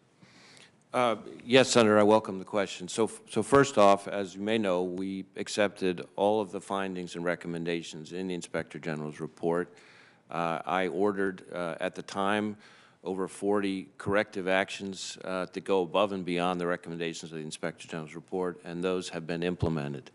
Those include everything from strengthening our procedures to ensure accuracy and completeness, to make sure the court gets all the information it's supposed to, changes in our protocols for CHSs, confidential human sources, training changes. I created a new Office of Internal Audit that's specifically focused on FISA auditing. There's a whole number of things I'd be happy to walk through, but I recognize that our time is limited, so you tell me how much. No, I appreciate that. Yeah. And I appreciate anything that you've done within the agency to do that. I hope you can understand my concern, which is that we've been told over and over again we already have strong procedures in place internally. Those strong procedures apparently haven't, over the last 10 years, proven enough. So my view is that in addition to anything that you may be doing that may well be helpful, and I appreciate anything that you're doing that's helpful, we probably ought to have some statutory restrictions as well, so that it's not the FBI and the FBI alone acting solely upon the FBI's internal guidance documents, from which the FBI could, of course, choose to depart at any moment. I'd love to see reforms in this area, and in particular to protect the civil liberties of the American people. I think we need some reforms to our domestic surveillance tools, including things like FISA, that would apply to strengthening the amicus provisions of the FISA court, requiring the FBI to disclose all material exculpatory evidence that's presented to the FISA court. No less important here than in an Article III court sitting in its capacity of adjudicating criminal cases. In fact, if anything, it's more important here because in the FISA context, it's not public. Increasing the standard for warrants under Section 215 to require a probable cause and requiring a probable cause warrant to obtain Internet search history, Internet browsing history, and geolocation information. Are those reforms that you'd be willing to support? Well, Senator, I'd be happy to work with you to provide sort of operational assessment of the impact of different legislative ideas. Certainly, we view our responsibility as not just to protect the American people, but also to uphold the Constitution. And we say that every day in the FBI. Certainly, I would want to make sure that any legislative changes to FISA didn't have unintended, very damaging impact on everything from our sharing of information with our foreign partners, our intelligence community partners, that we didn't elevate the standard in FISA above the level of what we could get, for example, in an ordinary criminal case, things like that, but we'd be happy to engage with you on the subject. Mr. Chairman, my time's expired. Can I add one sentence at the end just to complete the thought? Thank you for your willingness there. We have been told over the last 10 years since I've been here, we will work with you. We will work with you has translated into opposition from inside the FBI every single time we've tried to bring about one of those reforms. Every time. As sure as the sun will come up in the east tomorrow, we've been told by the FBI, you can't do that. Don't worry, we've got it with our own internal controls.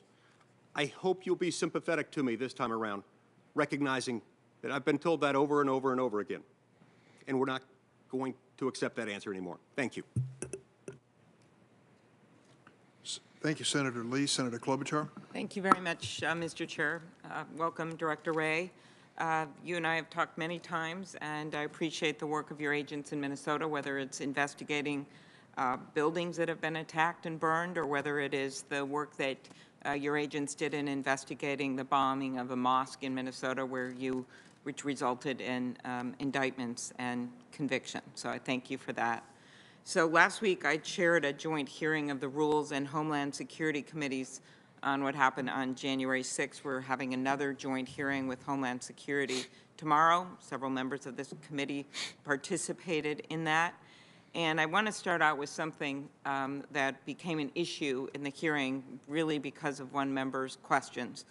Our witnesses all agreed that there is now clear evidence that supports the conclusion that this insurrection was planned and a coordinated attack on the Capitol, that white supremacists and extremist groups were involved, and that what happened would have been much more dangerous if not for the brave actions of law enforcement. Would you agree with that? Certainly there were aspects of it that were planned and coordinated, but yes. Mm-hmm. Well, there was I just noted that just today, reporting in the Washington Post, that on Monday, a complaint was filed against a member of the Proud Boys in Washington State, where federal prosecutors alleged that, in fact, there were plans made for many different entries into the Capitol. Is that correct? Yes, there have been a growing number of charges as we continue to build out the investigation. Either individuals who are now starting to get arrested that involving charges that involve more things like planning and coordination, or in some instances, individuals who were charged with more simple offenses, but now we're superseding as we build out more of an understanding of what people were involved in. And there were clearly some individuals involved, which I would consider the most dangerous, most serious cases among the group, who did have plans and intentions and some level of coordination. And I think you've arrested now 20 members of that group, or filed, is that right? I don't know the number off the top of my head. Well, and so what I was thinking when Senator Graham was talking is that and they show up, we now know in this complaint, with encrypted two-way Chinese radios in military gear, that there must be moments where you think, if we would have known, if we could have infiltrated this group or found out what they were doing. And that, do you have those moments? Absolutely. I will tell you, Senator, and this is something I feel passionately about, that anytime there's an attack, our standard at the FBI is we aim to bat 1,000, right? And we aim to thwart every attack that's out there. So anytime there's an attack, especially one that's this horrific, that strikes right at the heart of our system of government, right at the time the transfer of power is being discussed, you can be darn tootin' that we are focused very, very hard on how can we get better sources, better information, better analysis, so that we can make sure that something like what happened on January 6th never happens again. Okay. So there's been a lot of discussion about this Norfolk memo that arrived, as you noted, with key people in the Capitol Police and others the night before. They testified last week, the chief, that he didn't even know about it until the few days before our hearing. And in fact, while there may be some that downplays that intelligence, I will note, while we don't have the memo publicly, that in that memo, there were statements that Congress needs to hear the glass breaking, doors being kicked out, blood being spilled, we get our president or we die, go there ready for war, some of the specific calls for violence that we know were posted at that time. We know that President Trump had called on people to go there on January 6th. We know that he told them to go wild. We know that in that memo there was discussions of, as reported in the news, perimeter maps, bringing back the wounded. And to me, it just seems like it's beyond aspirational in nature, that it seems like some of these reports that we now know exist out there were specific in terms of these plans that were going on. And I'm just, one of my questions that we will continue to be asking as part of this investigation we're doing with the Rules Committee and Homeland Security is how can we change this so this never happens again? So these types of threats and this type of information gets to the right people. And do you have any response on that? Well, as I said, in connection with the particular report that you're referring to, the Norfolk SIR, as they call it, we did communicate that information in a timely fashion to the Capitol Police and MPD in not one, not two, but 3 different ways. But do you think it's enough just to send an email? Well, it's more than just an email, right? So first off, the email itself went to, I think there are maybe as many as 5 Capitol Police Task Force officers on the Joint Terrorism Task Force, and the whole point of the Joint Terrorism Task Force is for the chosen representatives of the partner agency to be there in the loop real time so that everybody's got the same information so that each agency can use that information to do what it needs to do. But in addition to the email, so belt and suspenders, it was verbally briefed, and it's hard sometimes for members of Congress to picture what these command post briefings are like, but picture the command post that we had stood up at the Washington field office, representatives of all these agencies in the room. People are coming up to the microphone one at a time saying, okay, now we're tracking this, we're seeing this, we don't know if it's real or not, but here's what we're seeing, and everybody's taking notes, and the whole idea is they're supposed to go back and pass it up their chain of command. And then third, in addition to that, it was put into the LEAP, the law enforcement portal, to make sure that everybody got it. So yes, you explained that. having said that, I do not consider what happened on January 6th to be an acceptable result. And that's why we're looking so hard at figuring out how can the process be improved. Right, and some of this, of course, is the whole structure we have with this Capitol Police Board, that somehow the chief was still calling while the insurrection was going on, these 2 sergeant of arms to try to get permission to get the National Guard. And this clearly, there has to be some major changes to what's going on here. I acknowledge that, and I'm going to push for them. But there still, to me, seems like they rely on the FBI and other federal agencies to get information. And we know that the New York Police Department sent intelligence reports to them, to the Capitol Police, that's on them, and the FBI's Washington field office in late December indicating there'd be violence on January 6th. Any comments on that?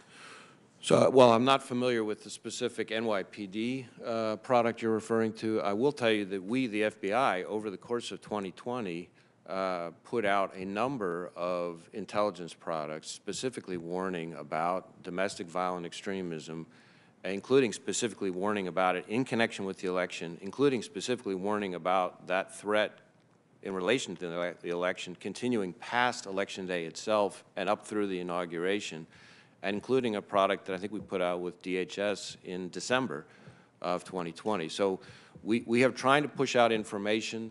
I am reluctant to armchair quarterback anyone else in their jobs. I can tell you we at the FBI are determined to do our part to make sure that what happened on January 6th doesn't happen again. We find it personally infuriating anytime we're not able, as I said, to bat 1,000, and we're going to keep working to get better. Thank you. And I will say that the work you've done on your agents have done in investigating these cases, to me, that is very helpful to get those arrests out there and those prosecutions, not only because people should be brought to justice, but it, to me, is a major deterrent for people doing this again. Thank you. Thank you, Senator Klobuchar. Senator Cruz. Thank you, Mr. Chairman. Director Wray, welcome. Thank you for your service, and thank you for the heroic service of the men and women at the FBI. Congress has now heard from numerous law enforcement officials that there is significant evidence that the January 6th attack on the Capitol was premeditated, planned, and coordinated. And you just had an exchange with Senator Klobuchar where you, if I understood you correctly, expressed the FBI's view that it was indeed planned and coordinated. I recognize this is an ongoing investigation and that you're still learning the details, but at this point, what do we know about the planning and coordination that occurred surrounding the January 6th attack? So I guess let me step back and say, first thing is there are sort of three groups of people involved in January 6th. The first group, the largest group, the group we need to spend the least time talking about is peaceful, maybe rowdy protesters, but who weren't violating the law. Then there's a second group, think of a reverse pyramid, a second group that is people who may have come intending to just be part of peaceful protests, but either swept up in the motives or emotion or whatever, engaged in kind of low-level criminal behavior, trespass, say, on the Capitol grounds, but not breaching the building. Still criminal conduct, still needs to be addressed, but more on the fly, in the moment, opportunistic. The third group, the smallest group numerically, but by far and away the most serious group, are those who breached the Capitol grounds, who engaged in violence against law enforcement, who attempted to disrupt the members of Congress in the conduct of their constitutional responsibilities. And of those, some of those people clearly came to Washington, we now know, with plans and intentions to engage in the worst kind of violence we would consider domestic terrorism. And so some of that coordination appears to have been coordinated travel, coordinated meeting up, coordinated in terms of what kind of gear they might be wearing or bringing with them, that kind of thing.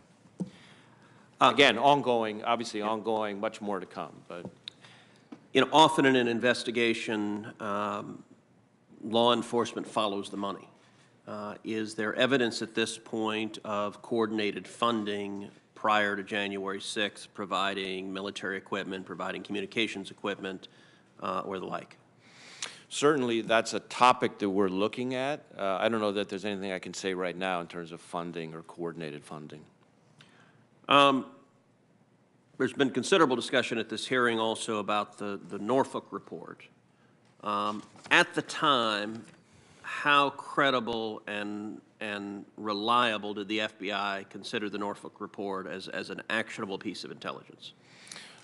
Senator, my understanding is that our folks at the time viewed it as raw, unverified, and therefore of unknown reliability information. But because of the level of detail that was in it, and some of this is art, not science, unfortunately, in the world of intelligence, the judgment was that given the press of time, given the specificity in it, even though it sounded somewhat aspirational in nature and was unverified, the smartest thing to do, the most prudent thing to do was just to push it to the people who needed to get it. And as I said, that happened three different ways. You had a conversation with Senator Grassley about the death of Officer Sicknick, and there obviously is considerable interest and concern in the Senate and across the country as to the circumstances of Officer Sicknick's death. There have been conflicting reports about the circumstances of his death. You told Senator Grassley the FBI at this point is not in a position to confirm a cause of death. Is there any information that the FBI can share with the American people about what we know of the circumstances surrounding his tragic death?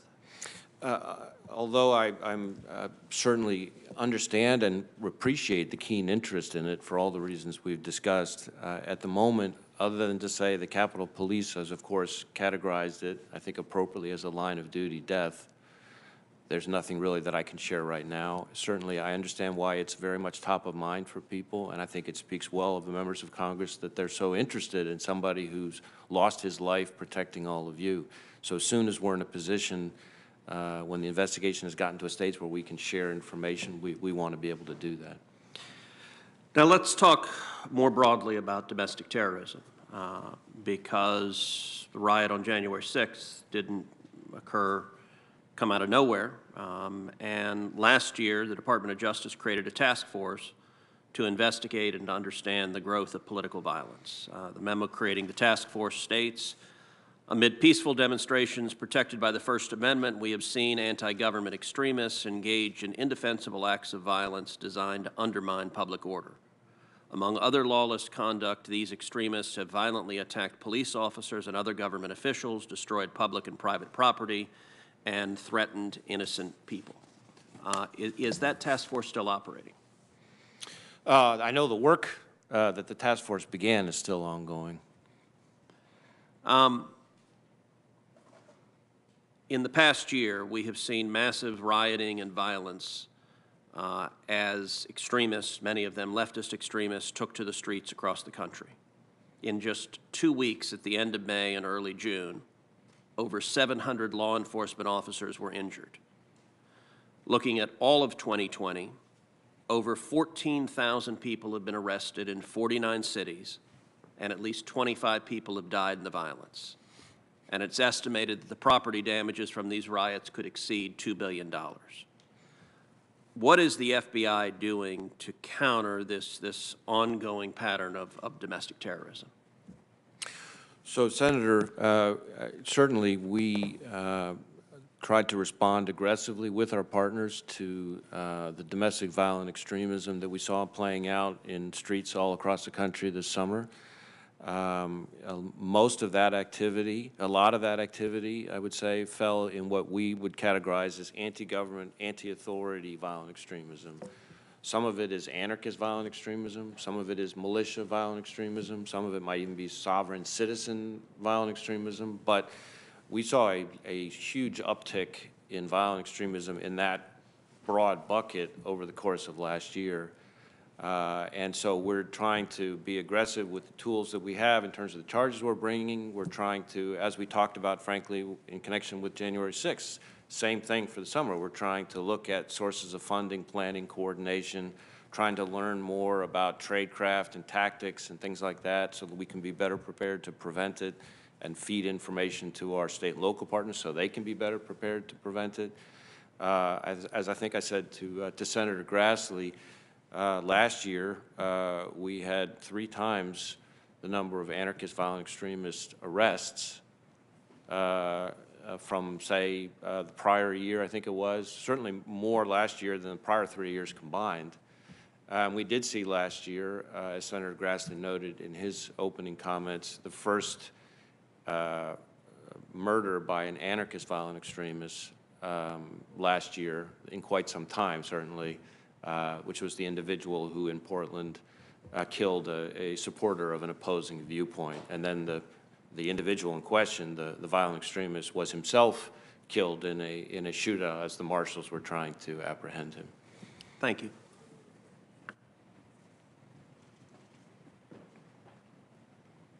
Senator Coons.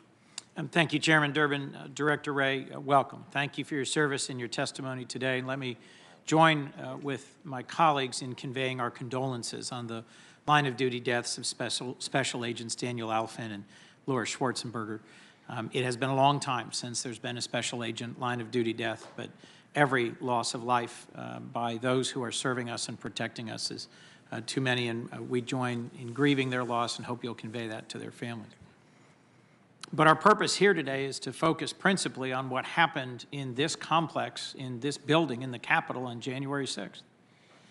Charleston, Charlottesville, Pittsburgh, El Paso, Kenosha, and right here in the U.S. Capitol. These are just some of the recent examples where far-right extremists and white supremacists have terrorized this country, their fellow citizens, and murdered individuals. We all condemn violence by anyone of any political persuasion, but we have to be honest about the significant threats we face, and that's the only way we can work together to take steps to confront them.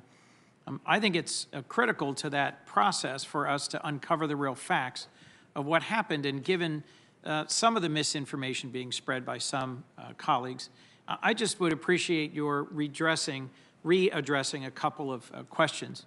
Can you speak with clarity about what we know about the January 6th, the riot here at the Capitol? You've said there have been, I think, 280 arrests so far. Has there so far been any evidence that the January 6th riot here, the insurrection, was organized by people simply posing as supporters of President Trump's? We have not seen any evidence of that, certainly at this Is there any evidence at all that it was organized or planned or carried out by groups like Antifa or Black Lives Matter? We have not seen any evidence to that effect thus far in the investigation. And is there any doubt that the people who stormed the Capitol included white supremacists and other far-right extremist organizations?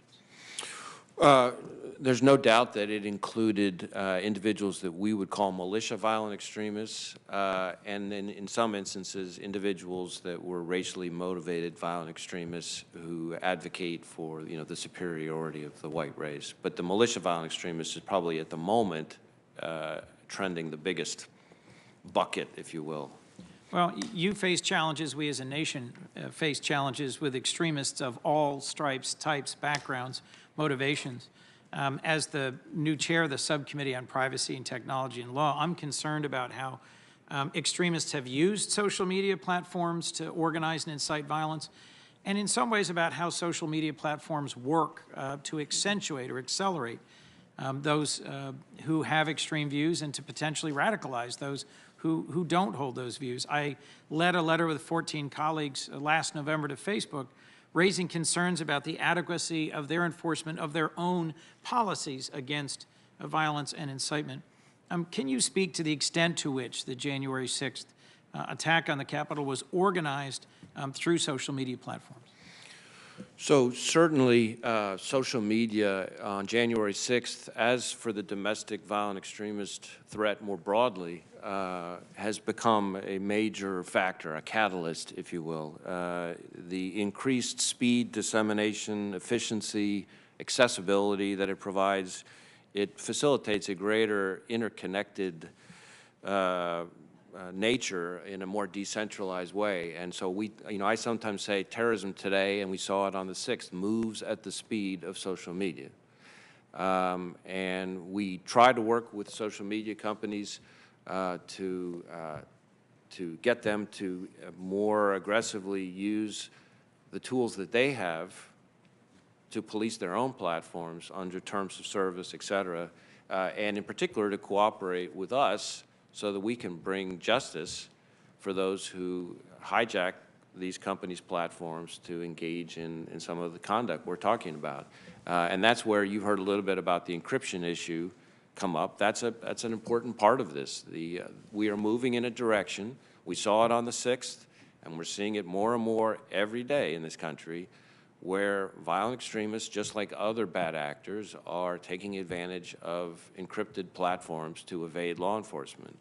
And the social media companies and the technology companies are moving more and more in a direction where if we don't come up collectively with some kind of solution, it's not going to matter how bulletproof the legal process is or how horrific the crime is or how heartbreaking the victims are. We will not be able to get access to the content and the evidence that we need to protect the American people.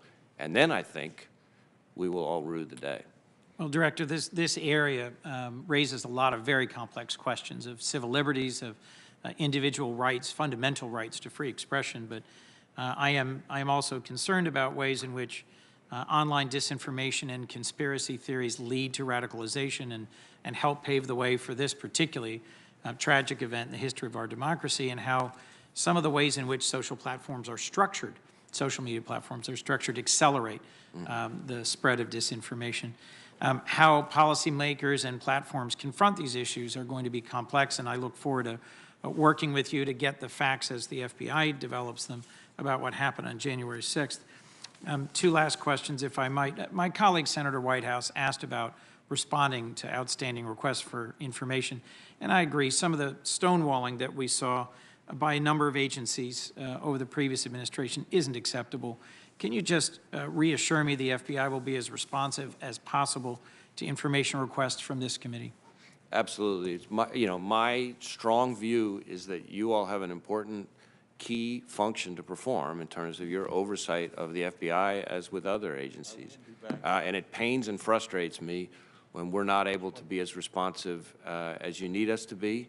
And I commit to doing my best to see if we can work with you all to get better on that front. Thank you. Last, Senator Feinstein asked you a series of questions about the record number of NICS denials last year. This is when someone goes in, tries to buy a gun, gets run through the background check system, and is denied. They're a person prohibited, often because they're a convicted felon. I'm soon going to be introducing a bill with a colleague on this committee that would simply require that when there is an attempt to buy that is denied because someone is a person prohibited, that notification be given to state law enforcement That is the law in some states. It is not the law in a majority of states. Does that seem to you something that would be a good additional tool in the toolkit to allow state and local law enforcement to act on the tip that someone who is a person prohibited has just lied and tried to procure a weapon? Certainly, I think the lied and tried information is often a valuable tool from an investigative perspective in preventing more serious conduct. And we'd be happy to meet with you or engage with you to provide a little bit better sense of how all this works from an operational perspective. I know that the key consumer of the information here, as your question alludes, are state and local law enforcement. So I would want to make sure that we do it in a way where we work with them as to what they would find most useful. Certainly, as I said in response to Senator Feinstein, the volume of NICS checks overall, and with it the volume as a small subset of denials, has exploded over the course of the last year. And so I am mindful of the resource burden that it puts on everybody in the law enforcement system, but be happy to talk with you more about it. Thanks. I look forward to working with you on that. Thank you, Mr. Chairman. Senator Sass. Thank you, Chairman. Thank you, Director Wray, for being here, and thank you for the way you've been available to us on this committee and on the Intel Committee. We've also been grateful for your work and availability. We've talked a good bit about the intelligence failures around January 6th, but some of it is how did we sort signal from noise, and some of it is the handoff from the FBI and other entities to the Capitol Police. As you do an after action, how much of the problem is the challenge of navigating a social media world where any drunk guy in a bar now has amplification that he can be heard around the world, and lots of it is just drunk guy in a bar ranting, and some of it is more particular threats because people can find communities of kind of warped belief with other people if they're planning something wicked on social media. How much of it is the filtering through social media for you to make sense of it, and how much of the January 6th failure was the handoff from the FBI to Capitol Police? Well, Senator, as I said, when it comes to the handoff, a lot of the attention has really been about this Norfolk SIR, which I think I've talked about it at some length, where we provided the information to our partners in 3 different ways. And as it was, the information was raw, uncorroborated information at the time, certainly. I think the other part of your question, the filter, the social media piece of it, is a huge issue, and it's something that we and everybody in law enforcement struggles with right now.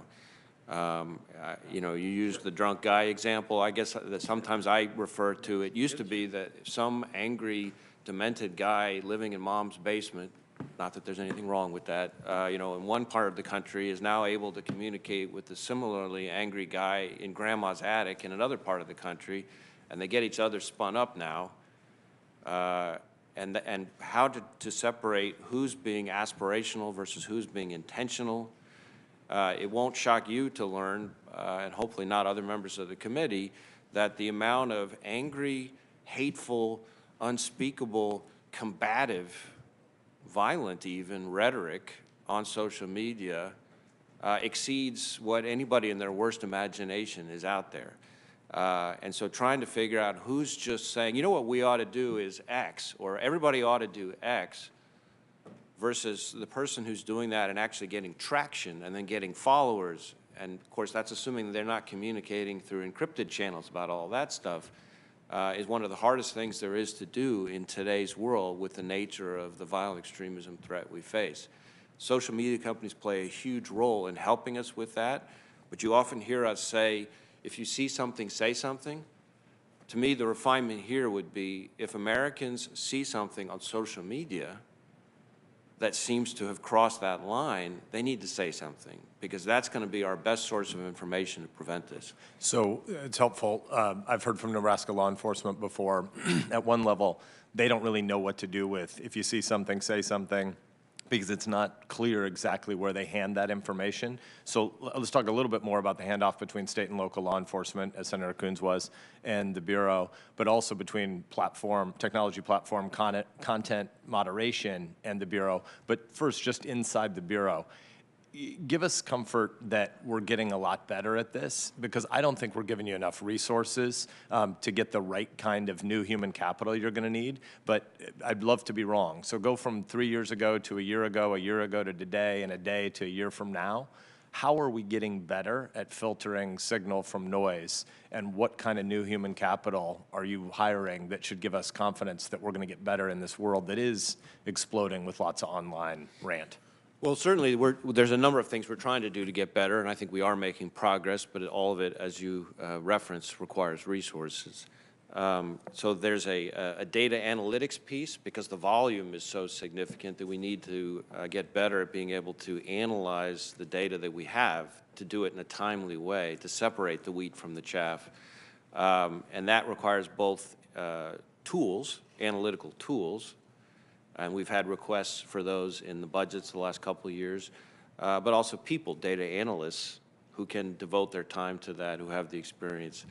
So that's part of it. I think a second part of it is, as I think I referenced in response to an earlier question, all of these investigations that we do, all these arrests we make, are important not just from a disruption perspective, but putting my intelligence hat on. Yep. They allow us to learn more about where people communicate, how they communicate, what the magic words are, all that kind of stuff. So we get better at anticipating from that reason. But make no mistake, we've got a long way to go. This is an incredibly hard problem. I know from communicating with my foreign counterparts, especially the Five Eyes, that they're struggling with it too.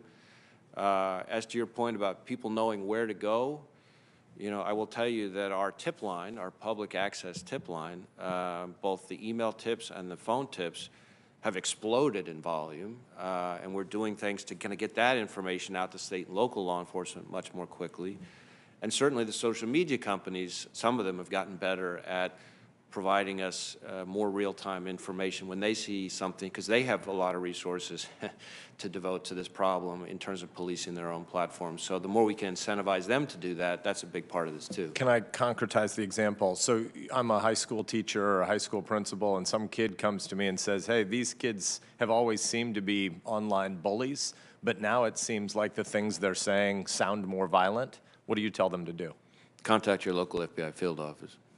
So it is FBI, it's not your local police department? Well, I think they could also contact state and local law enforcement. We all now work so closely together that I think we view a call to one as a call to us all. If we get the information, we're 9 times out of 10 going to be pushing it to state and local law enforcement as quickly as we can. We do a lot of outreach to the high schools like you're talking about, meeting with teachers, meeting with students, meeting with parents, to try to get them to understand better what to be on the lookout for, what might be that indicator. Because the one thing we know, whether it's any kind of domestic violent extremism we've talked about here this morning, or frankly just the horrific active shooter, school shooter situation, is that when you look back on the path to the key moment, almost every single time there was a friend, a family member, a neighbor, a classmate, a coworker, somebody who knew the person well enough to know this is their baseline. They've now changed in a way that's scary to me, and no one knows better than the person who knows them well. And that's the person we need to come forward. When they do, and they're doing it more and more, we're able to get in front of it. I'm basically at time, so I won't ask a question here, but I'll flag one that I want to continue talking with you about. I would love to hear your big national pitch for these data analysts, because we need more great human capital to serve their country in this way. But I also want to be sure that our training for these data analysts have First Amendment sensibilities about what they're there to do. They're looking for violence. They're not looking there to be the national speech police. So look forward to continuing that conversation. Thanks for your work. Absolutely. Thanks, Senator Sass. Senator Blumenthal.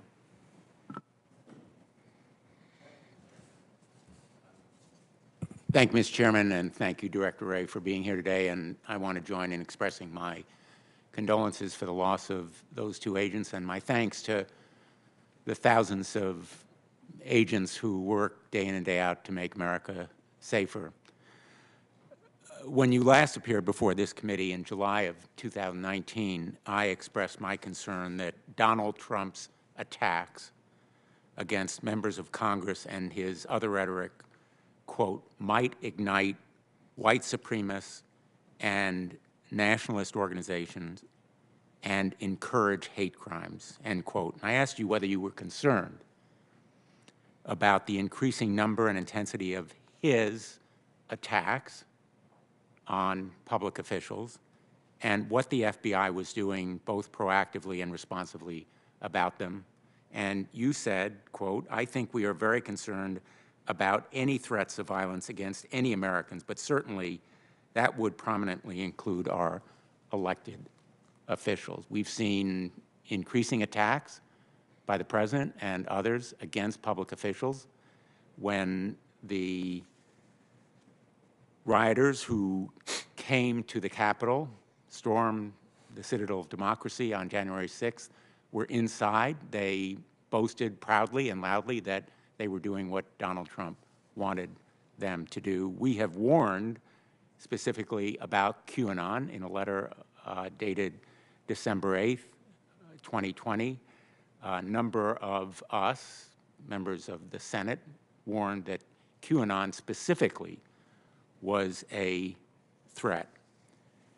I would like to ask you whether the threat posed by QAnon, and as you well know, adherents of QAnon were among the rioters, very prominently, who stormed the Capitol, whether the continuing threat is worsened when prominent elected officials, including members of Congress, endorse the QAnon theory.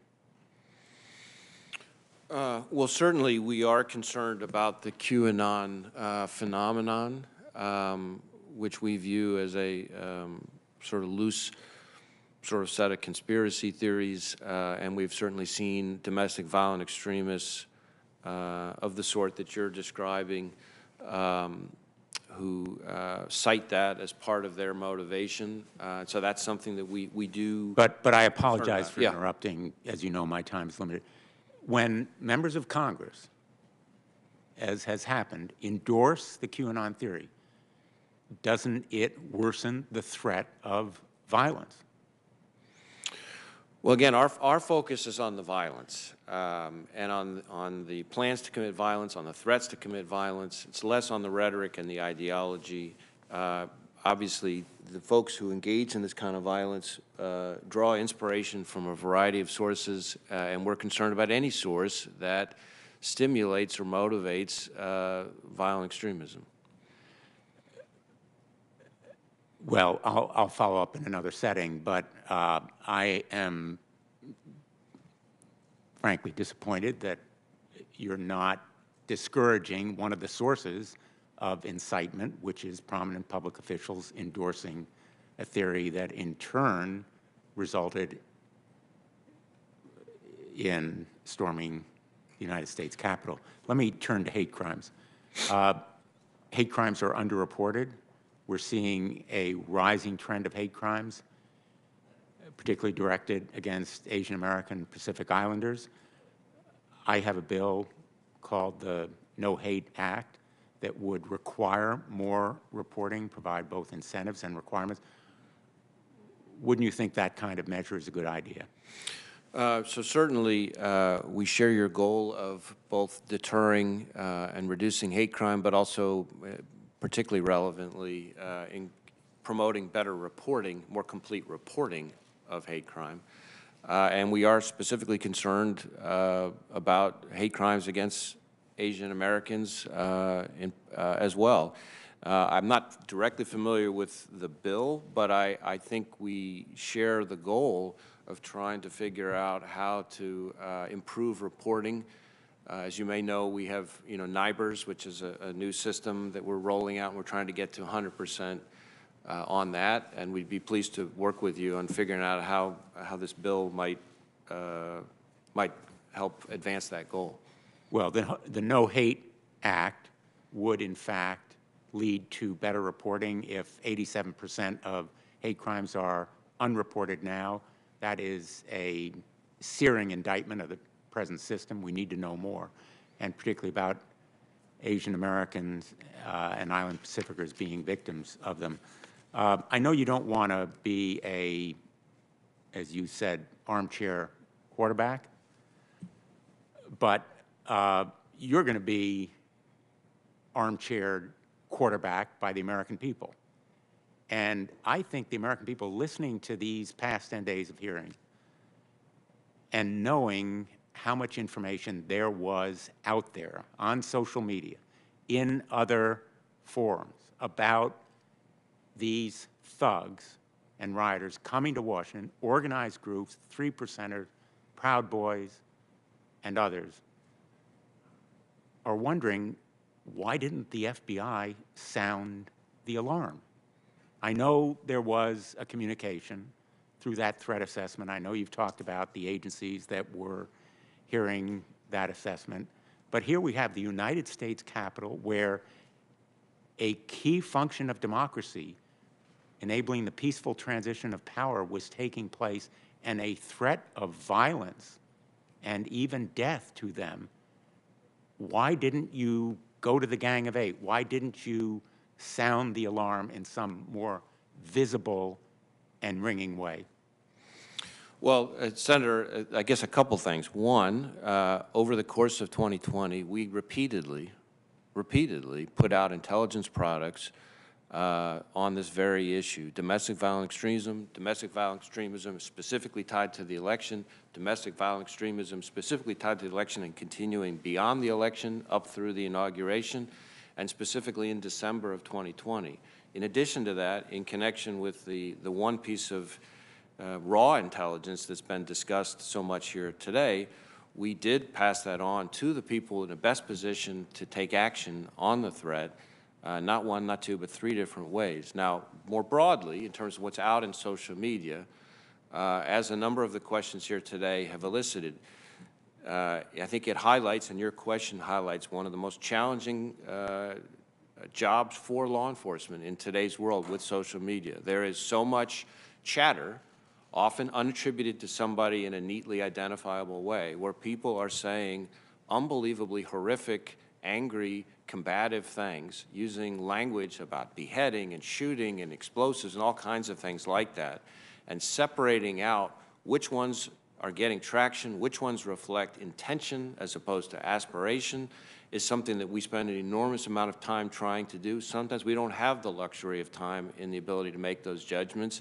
I can assure you that, as I said, I think to Senator Klobuchar, my standard is we're trying to bat 1,000. We want to thwart every attack. And anytime there's an attack that's not thwarted, we and our partners want to make sure that we figure out how to do even better at preventing that. We're pleased that the inauguration, for example, went smoothly, notwithstanding threats and chatter that we were seeing, not just here in the National Capital Region, but against state capitals all across the country. And our focus was on engaging with all of our partners, our state and local partners. I did a conference call with like 1,000+ police chiefs from around the country about the state capitals. That's the kind of thing we were doing to try to make sure that we're doing the grind, the hard work to get in front of the threat, and we're going to keep working at it every single day. I understand your response. What I don't understand is why this chatter, raw intelligence, didn't prompt a stronger warning, an alarm, going to the very top of the United States Congress, because clearly the United States Congress was under severe threat. Thank you, Senator. Thank you, Mr. Chairman. Senator Hawley. Thank you, Mr. Chairman. Director Wray, thanks for being here. Can I just go back to a series of questions that Senator Lee asked you? He asked you about the geolocation and metadata aspects and gathering related to the gathering of metadata, that is, related to your investigation into the January 6th riot. You said you weren't familiar with the specifics. Can I just clarify your responses to him? So when you say you're not familiar, are you saying that you don't know whether or not the Bureau has scooped up geolocation data, metadata from cell phone records from cell phone towers? Or do you not know, or are you saying that the Bureau maybe or maybe hasn't done it? Just tell me what you know about this. So when it comes to geolocation data specifically, again, not in a specific instance, but just even the use of geolocation data, I would not be surprised to learn, but I do not know for a fact, that we were using geolocation data under any situation in connection with the investigation of the 6th. But again, we do use geolocation data under specific authorities in specific instances. Because this is such a sprawling investigation, that would not surprise me. When it comes to metadata, which is a little bit different, obviously, than geolocation data, I feel confident that we are using various legal authorities to look at metadata under a variety of situations. But again, the specifics of when, under what circumstances, with whom, that kind of thing, I'm not in a position to testify about with the sprawl and size of the investigation, and certainly not in a congressional hearing. What authorities do you have in mind? You say that you're using the relevant authorities. What authorities are they? Well, we have various forms of legal process we can serve on companies that will allow us to get access. And that's been done? Well, we're using a lot of legal process in connection with the investigation, so yes. But specifically serving process on companies invoking your various legal powers to get data from companies, that's been done in the case of gathering this data?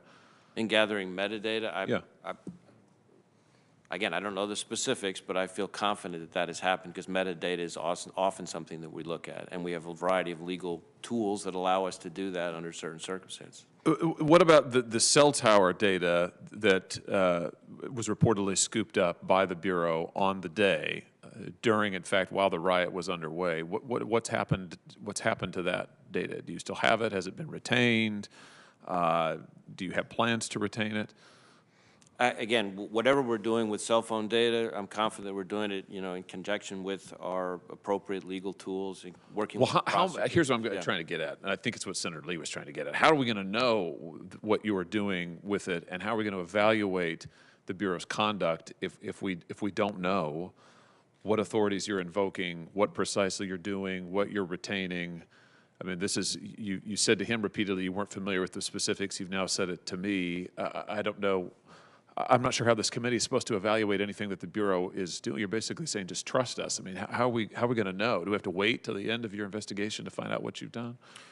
Well, certainly I have to be careful about discussing an ongoing investigation, which I'm sure you can appreciate. But all the tools that we have are done in conjunction with prosecutors and lawyers from the Justice Department. Now, if there's information we can provide you before an investigation is completed that goes through what some of the authorities we have, the tools we have, et cetera, we could probably provide some information like that might be useful to you to help answer the question. That would be helpful. Thank you. I'll hold you to that. Let me ask you about some other things that have been reported in the press. Particularly, there have been a series of reports that the Bureau has worked with banks in the course of the investigation into the January 6th riot and both before and after, and that some banks, in particular Bank of America, may have handed over data for 200-plus clients who may have used their credit or debit cards to make purchases in the D.C. area.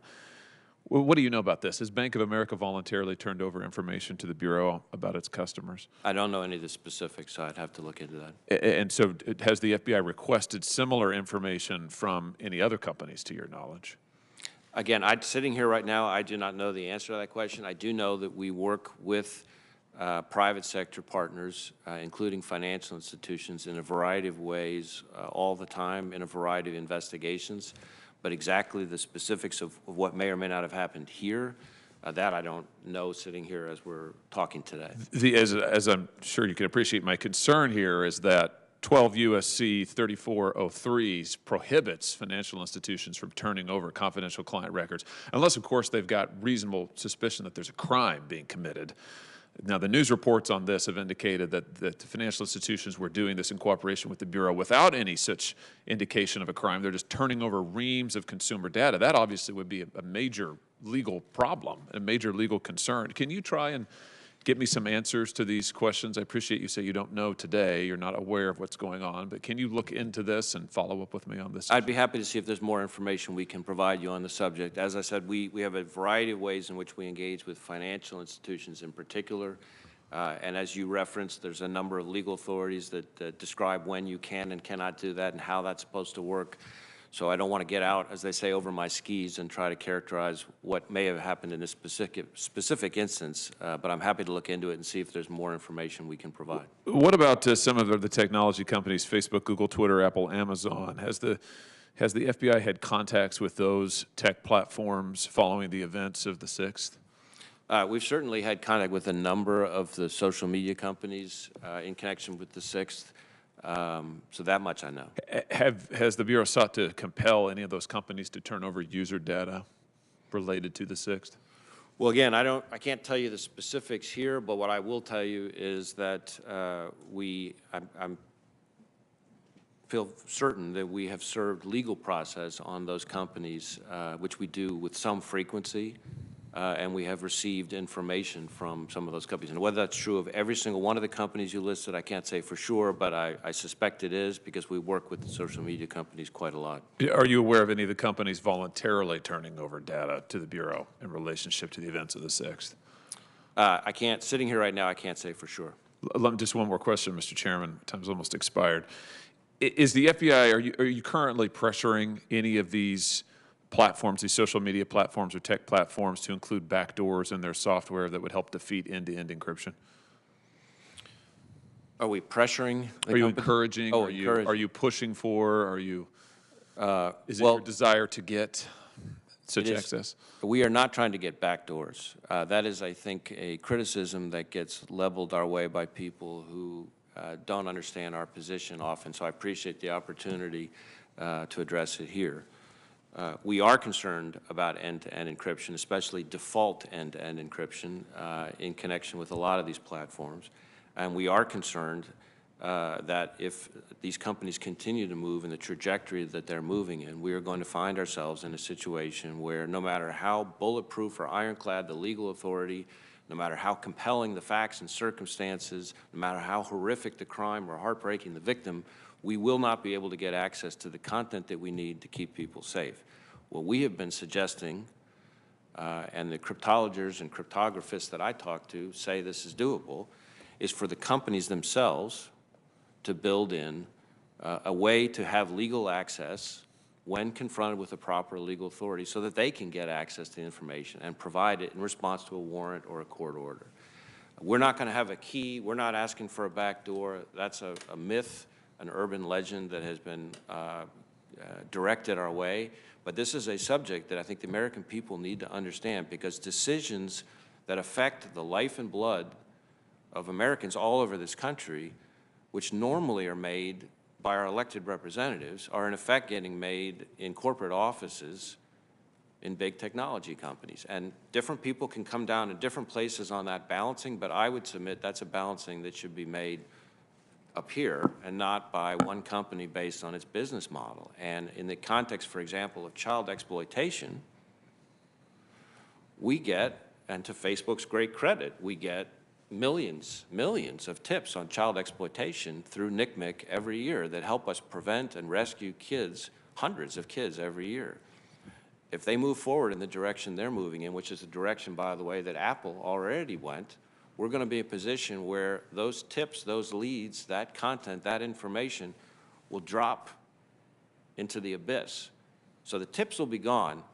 The victims, all those kids will still be out there. The pedophiles that are exploiting them, they'll still be out there. The only thing that will be different is that neither the company nor we in law enforcement will know who they are, where they are, or what they're doing. And I don't think that's a situation that we want to find ourselves in. So we would welcome the opportunity to work with the companies, perhaps encouraged or incentivized through Congress, to get to a situation where we can balance strong cybersecurity, absolutely. It's a key part of our mission as well at the FBI, along with strong flesh and blood security, especially for America's children. Thank you, Senator. Senator Hirono is on remote. Can you hear me, Senator? Yes. Thank you, Mr. Chairman.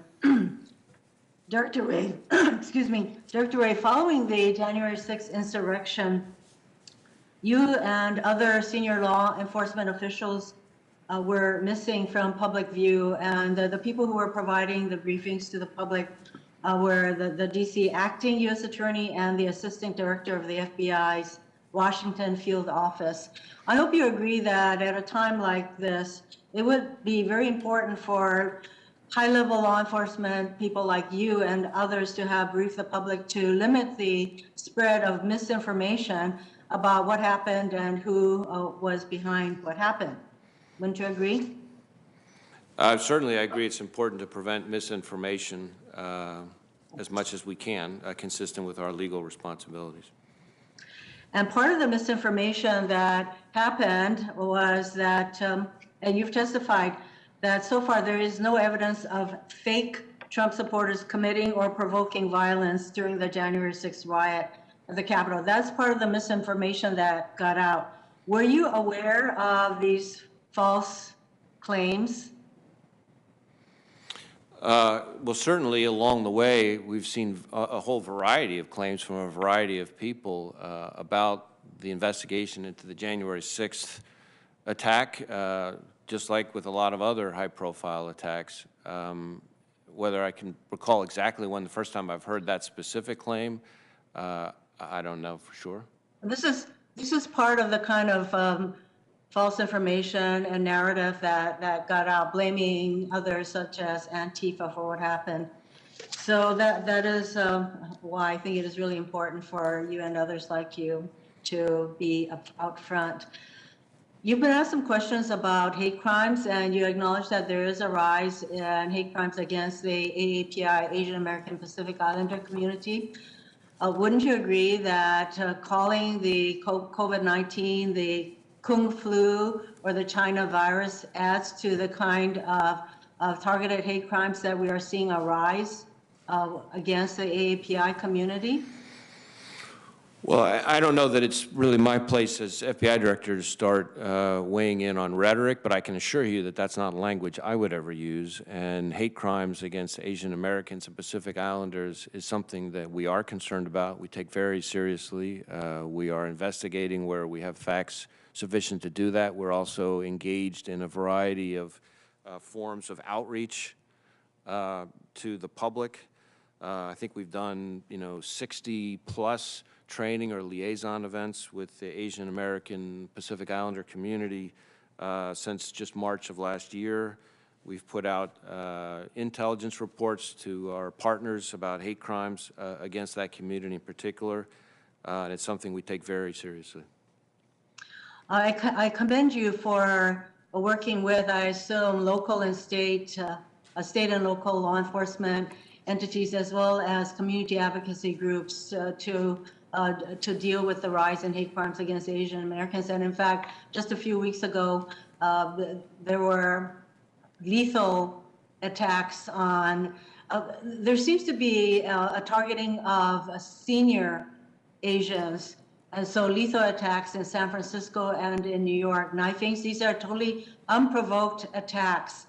And so I think that we need to continue to focus on what the community can do and what law enforcement can do to make sure that these crimes are prosecuted as the hate crimes that they are. And I think it is also important for leaders to not fan the flames by calling COVID-19 the China virus or Kung flu. You also testified, and you were asked some questions about the role of social media by these extremist groups. And you said that terrorism moves at the speed of social media. Senators Warner, Klobuchar, and I recently introduced the Safe Tech Act, which would pull back Section 230 immunity from tech companies for things like civil rights violations and wrongful death suits. Do you think that exposing these companies to civil liability would force them basically to take extremist content off of their platforms, or to take these kinds of content more seriously and do something about them?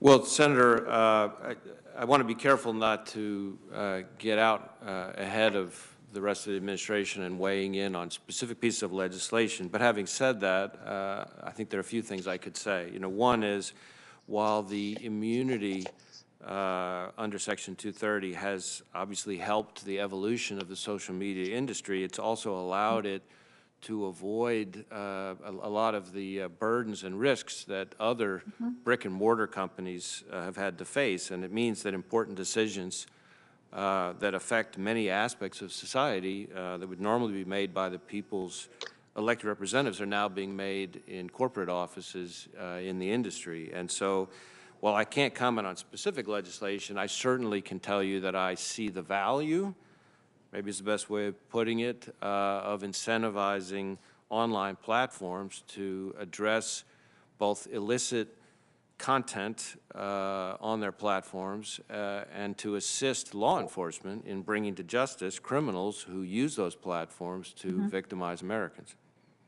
And then there is also the concern that as entities such as Facebook and Twitter do more to control, modify this kind of content, then this could encourage, drive the extremists to use encrypted platforms like Telegram and Signal. So that's another area that we're going to need to address. I wanted to turn briefly to your testimony that identifies lone wolf actors as a concern for you, and I think that with regard to lone wolf actors, we need probably a whole of society approach. So what can we all do to deal with the problem of lone wolf extremists? So I appreciate the question. We do consider that the lone actor. I've sort of stopped using the term wolf because I feel like it gives them too much credit. But the lone actors, whether they're homegrown violent extremists or domestic violent extremists, is a real threat because because it's so pervasive, but B, because unlike somebody who's working as part of a large group, somebody acting alone has fewer people they're in contact with, which means fewer dots to connect, et cetera. It makes it that much harder for us to get in front of. What we desperately need is more and more situations where the members of the public who know that person, who see the transformation, who see things starting to change in a way that they know is different and has become much darker and more dangerous, those people to speak up, to contact law enforcement, whoever they trust in law enforcement, to alert people to the threat. And the good news, if there's any good news in this, is that we are seeing that happen more and more in this country.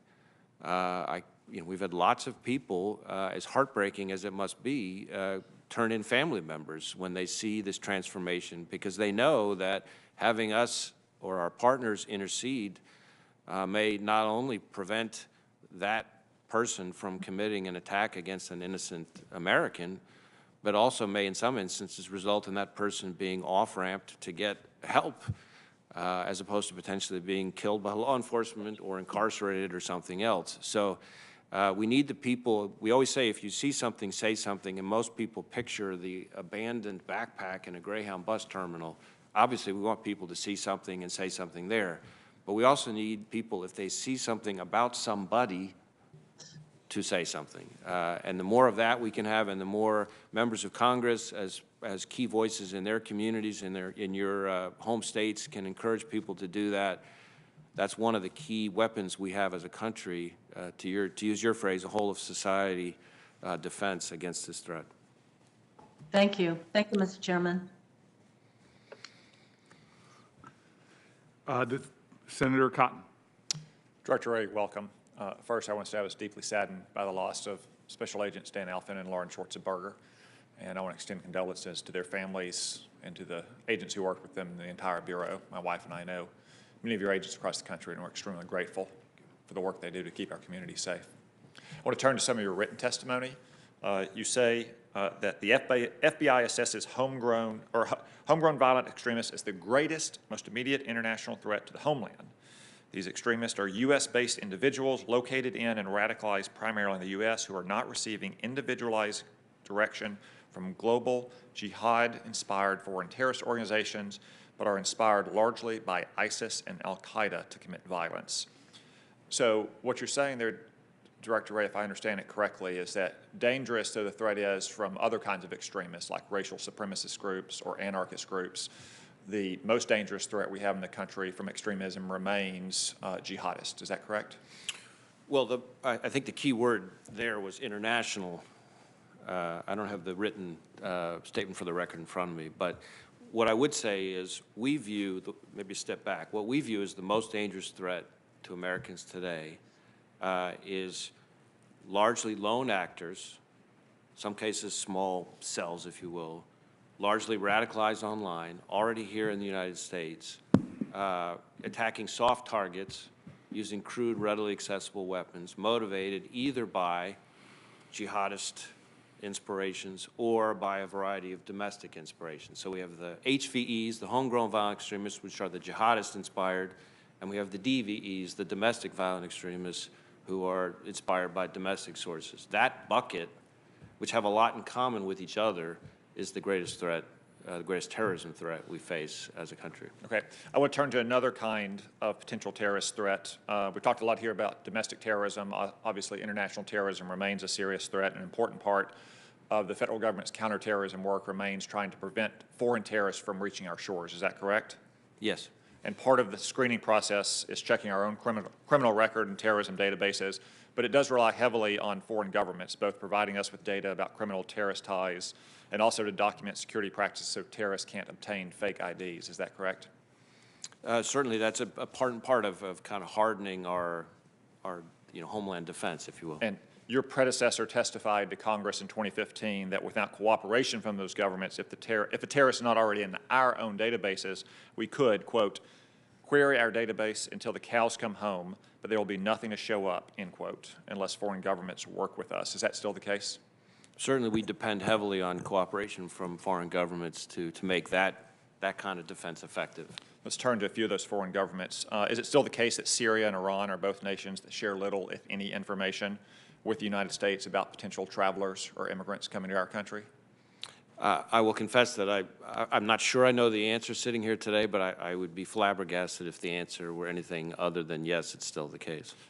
Still the case that Syria and Iran, I'm sorry, that Libya and Syria are both countries that lack effective control over significant parts of their territory and therefore cannot provide information from people coming from those parts of their country? I believe that to be the case. What about Myanmar, also known as Burma, where there was a military coup last week? Is it true that the United States now faces serious obstacles to vet individuals coming from Burma? I'm not sure I know the answer on Burma, but I suspect the answer is the same. And finally, in this rogues gallery, what about North Korea? Is it true that North Korea remains uncooperative in providing us information about North Korean nationals that might try to come to the United States?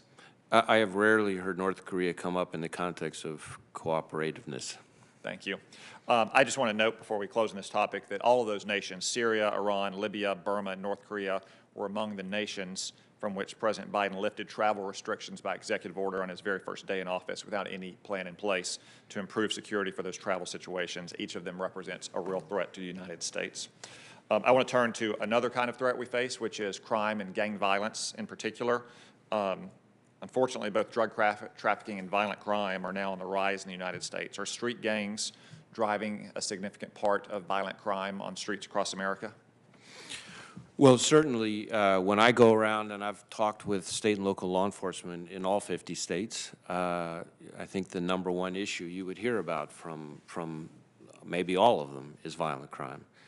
What it drives it in each city, state, town is different, but it's not just the national gangs, you know, the MS-13s, the 18th Street gangs, et cetera. A lot of times it's the neighborhood gangs that are really top of mind when you talk to chiefs and sheriffs around this country. Yeah, and those gangs of whatever type, they often use violent crime as a way to expand their territory and exert more control, so then they can seek money-making enterprises like drug trafficking or prostitution, property crimes like robbery. Is that? Yes, yes. So let's talk about MS-13 since you raised it. MS-13 has gained notoriety for some particularly brutal crimes across the country in recent years, and they continue to expand their influence in the United States. Is that right? Well, I know we've made significant strides against MS-13 over the last, 18 months or so, but it is a very significant gang threat, and the brutality, the savagery, and the level of kind of organization that exists there is something that has to be taken extremely seriously. And it remains primarily a Central American and especially an El Salvadoran gang. Is that correct? Well, certainly from the triangle, the so-called triangle, but yes, El Salvador is one place from which a lot of them come. They don't exactly hand out membership cards, I'm sure, or have a membership directory, unless they're named by another gang member, do you still use methods like gang tattoos to identify who belongs to MS-13? That would be one piece of information that would be relevant. We're obviously talking to human sources, witnesses, informants, collecting information from partners, et cetera. And then I know that your Safe Streets task forces and your National Gang Intelligence Center and other units often work together with the Department of Homeland Security and with state and local law enforcement to find and to prosecute and deport these gang members. In your professional opinion today, is Immigration and Customs Enforcement deporting too many or too few MS-13 gang members? Well, I don't know that I've tracked the deportation rate related to MS-13 members. When we come across MS-13 members in this country, our focus has been on locking them up and putting them in federal prison as much as we can, which is where we'd like to have them. In addition to the units that you listed off, I think correctly, I would also cite our TAG, our transnational group, which is a task force that we have in El Salvador, because we actually have pretty effective results with U.S. law enforcement working with El Salvador law enforcement, and to a somewhat lesser extent the other two countries in the triangle, to take down some of the MS-13 members in their home country as well. So it's the two pieces together. So I can't say, sitting here right now, anything about the immigration posture, but certainly when we find MS-13 gang members here, we want to put them in orange jumpsuits where they get to spend a lot of time in our prisons. Thank you. Well, when it comes to MS-13, it won't surprise you to know that I support the lock them up policy, but I also support the deport them policy. Thank you, Senator Cotton. Director Wray, hello. I know it's been a long day, and I appreciate you. You're on the very tail end of the questioners, so I appreciate your endurance. I first just want to associate myself with maybe not the heat that you received from Senator Whitehouse, but definitely the spirit of what he was talking about.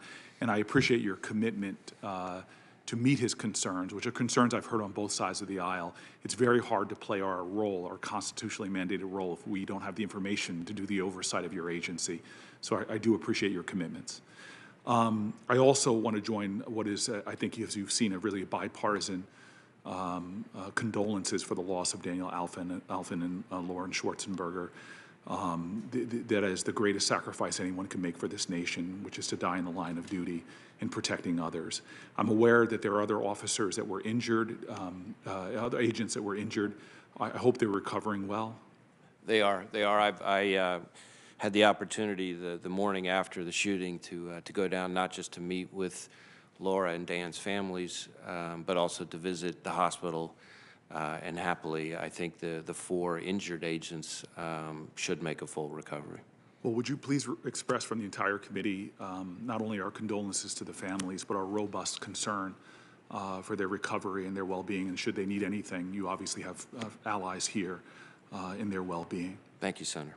You and I have had a treasured conversation, frankly, to have you showed me the honor of coming to visit me before you were sat with me in my office before you stepped into that job, and I really appreciated our conversation about the challenges we still have in this country around racial issues, and the urgency for the FBI, which has abused its power before, whether it's investigations of Martin Luther King or other ways, to really set an example for the largest driver in many ways, as we pledge allegiance to this flag, this driver towards being a just nation. I just want to ask you, though, about your team. We know that diverse teams are better. Everybody from Harvard Business School to every top business consulting agency has shown study after study that diverse teams are stronger teams, but especially ones in law enforcement that have such a mandate that you have. Having diversity is really important. And so I guess my first question is how diverse is the FBI's workforce now in terms of gender, religious, and racial diversity? So, Senator, this is a topic that, as you may recall from our prior visit, is very important to me personally, and something I've tried to make as a priority. We're addressing it in a variety of ways, but in terms of results, there is, I guess I would characterize it as cautiously optimistic. So on the racial diversity front, our special agent class has been more diverse with each year over the past few years. In each case, more certainly than the diversity percentage of the workforce that exists. And this year, which I think is a bright spot, the percentage, the racial diversity of our applicant pool is much higher than it was in years past. On gender, much the same. Applications, the diversity of applications is up significantly. The diversity, gender diversity of our Quantico classes is up. I've set aggressive targets for our field offices, and those targets are, for the most part, being exceeded. So we're doing a number of things to try to address the issue. We have what we call diversity agent recruitment events, which were easier to do pre-COVID, but that, that a lot of times I would go to in different parts of the country myself and speak at. We have a very encouraging project we've started with 300 Entertainment that's focused on historically black colleges and universities and trying to improve our recruiting pipeline there. And can I maybe just ask you, could you share that data with the committee of the progress that you're making?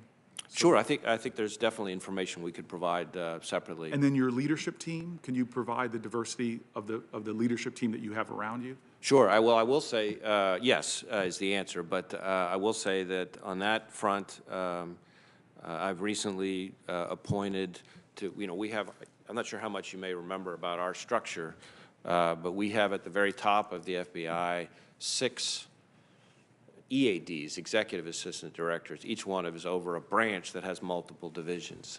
So just over the last couple of months, as people retire, I've replaced one of the EADs with an Asian American woman who oversees our Human Resources branch, and one of the other of these 6 EADs with an African American male who oversees our intelligence branch, which includes not just our entire intelligence function, but our private sector engagement and our law enforcement partner engagement as well.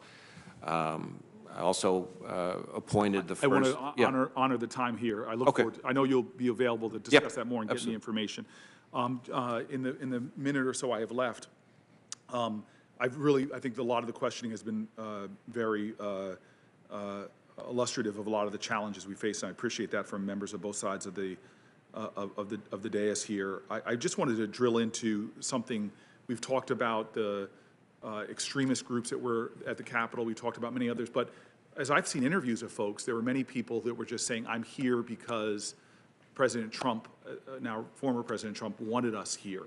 And it seemed that this lie that was told over and over again, that many people felt like that their government had betrayed them, that the courts, and after court case after court case, that Republican official after Republican official were all just dead wrong, really believed in the lie, and felt like they were left with no choice but to try to stop the peaceful transfer of power. And so I guess I just ask to begin with is that Attorney General Barr said that he had, quote, not seen fraud on a scale that could have affected a different outcome in the election. Do you agree with Attorney General Barr's statement that there is absolutely no evidence of voter fraud that could have changed the outcome of the 2020 presidential election? I agree with Attorney General Barr.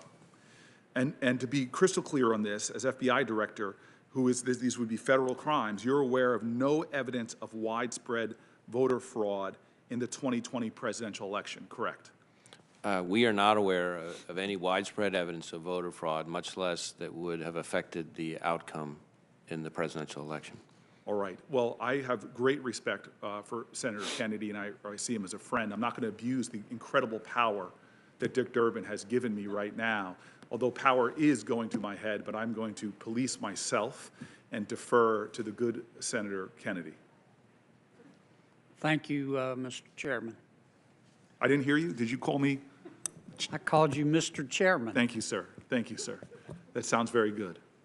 Thank you again, Mr. Chairman. Mr. Director, I've listened from my office to your testimony today. Tell me who had the authority to call out the National Guard on January 6th? My understanding, my understanding is that the decisions to call out the National Guard, in one sense, are the responsibility of the Secretary of Defense, but in another sense, have to be. Mr. Director, I'm sorry to interrupt you, but I think we can agree that the FBI had credible information that there was likely to be violence on January 6th. Can we agree on that? Well, I don't know that we had assessed its credibility. We certainly had information that was concerning about the potential for violence in connection with the January 6th events. And as we discussed here this morning, one piece of information that was most specific that I'm aware of was passed, quite quickly. Well, based on that information, I'm sorry to interrupt, but we just keep nibbling at the edges and dancing around the issue. And I understand. I'm not asking you to throw anybody under the bus, Chris. I get it. But we need to find out what happened. Now, if you were king for a day, based on the information that you had, maybe not at the time, but later on, would you have called out the FBI? I mean, the National Guard? Senator, as you said, I really want to be careful not to be armchair quarterbacking others. I think the National Guard, we have seen, can play a very important role in crowd control. Excuse me for interrupting. Yeah. Boy, I sure, I'm not trying to be rude, but my time's limited. Well, who made the call not to, based on your information, who made the call not to call out the FBI, whether they should have or shouldn't? Not to call the FBI?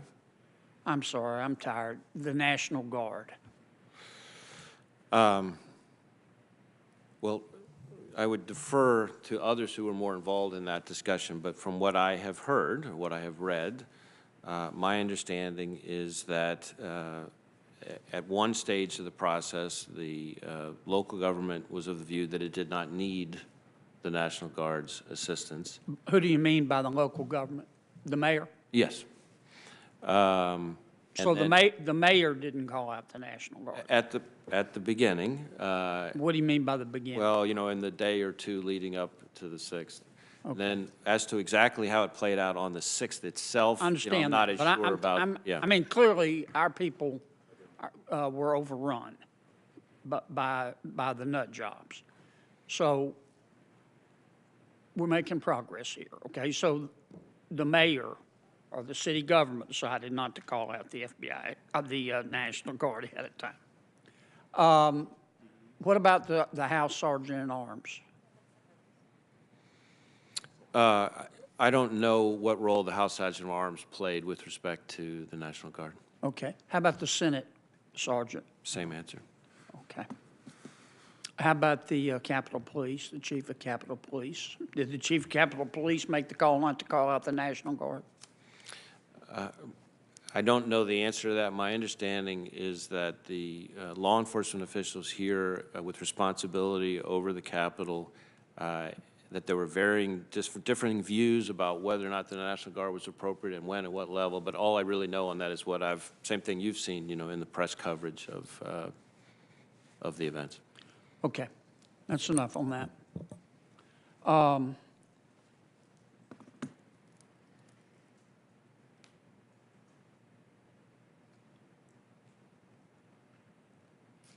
I listened to your comments about diversity, and I thank you for your good work there. I think any fair-minded person has to conclude that diversity is a strength, not a weakness. But this subject comes up a lot, and I think it's going to come up a lot again, and that's not a criticism. That's just an observation. Thank you. Do you believe that the FBI is a systemically racist institution? No. Now, having said that, I do believe the FBI needs to be more diverse and more inclusive than it is, and that we need to work a lot harder at that, and we're trying to work a lot harder on that. Do you believe that the FBI is a systemically sexist or misogynistic institution? Again, that's not the way I would describe the FBI that I know and see every day, but again, it's a place where we need to be more diverse and inclusive, and we need to work harder at that. And we are working hard on that, and we've got progress that we still need to make to at least to be satisfactory by my standards. Okay.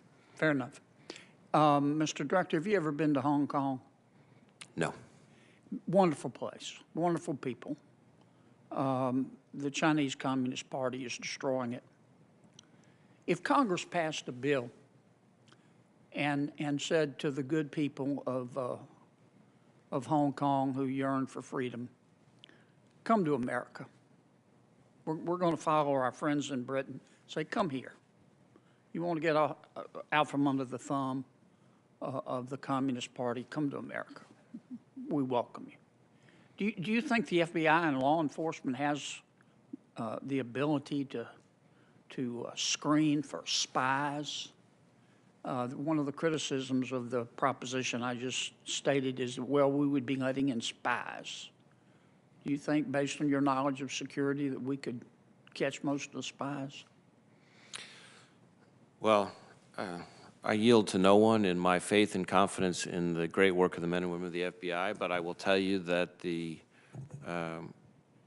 Chinese counterintelligence threat is the greatest threat, certainly the greatest counterintelligence threat that we face as a country. Right. And the sheer number of what we would refer to as non-traditional collectors working on behalf of the Chinese Communist Party is something that is a massive resource challenge for the FBI. That was probably an unfair question. I'm not asking you to guarantee anything. In the few seconds I have left, and begging the indulgence of our esteemed chairman, who's doing a much better job than Durbin, by the way. Oh, he's back. The Horowitz report. Can you tell me how many people you have referred for prosecution at the FBI as a result of the Horowitz report? Well, for prosecution or for discipline? For prosecution first. Just give me numbers, because I don't want to abuse my time. Well, you know, the prosecution issue related to anything to do with the Horowitz report is in the hands of Inspector. I get it. How many have you fired?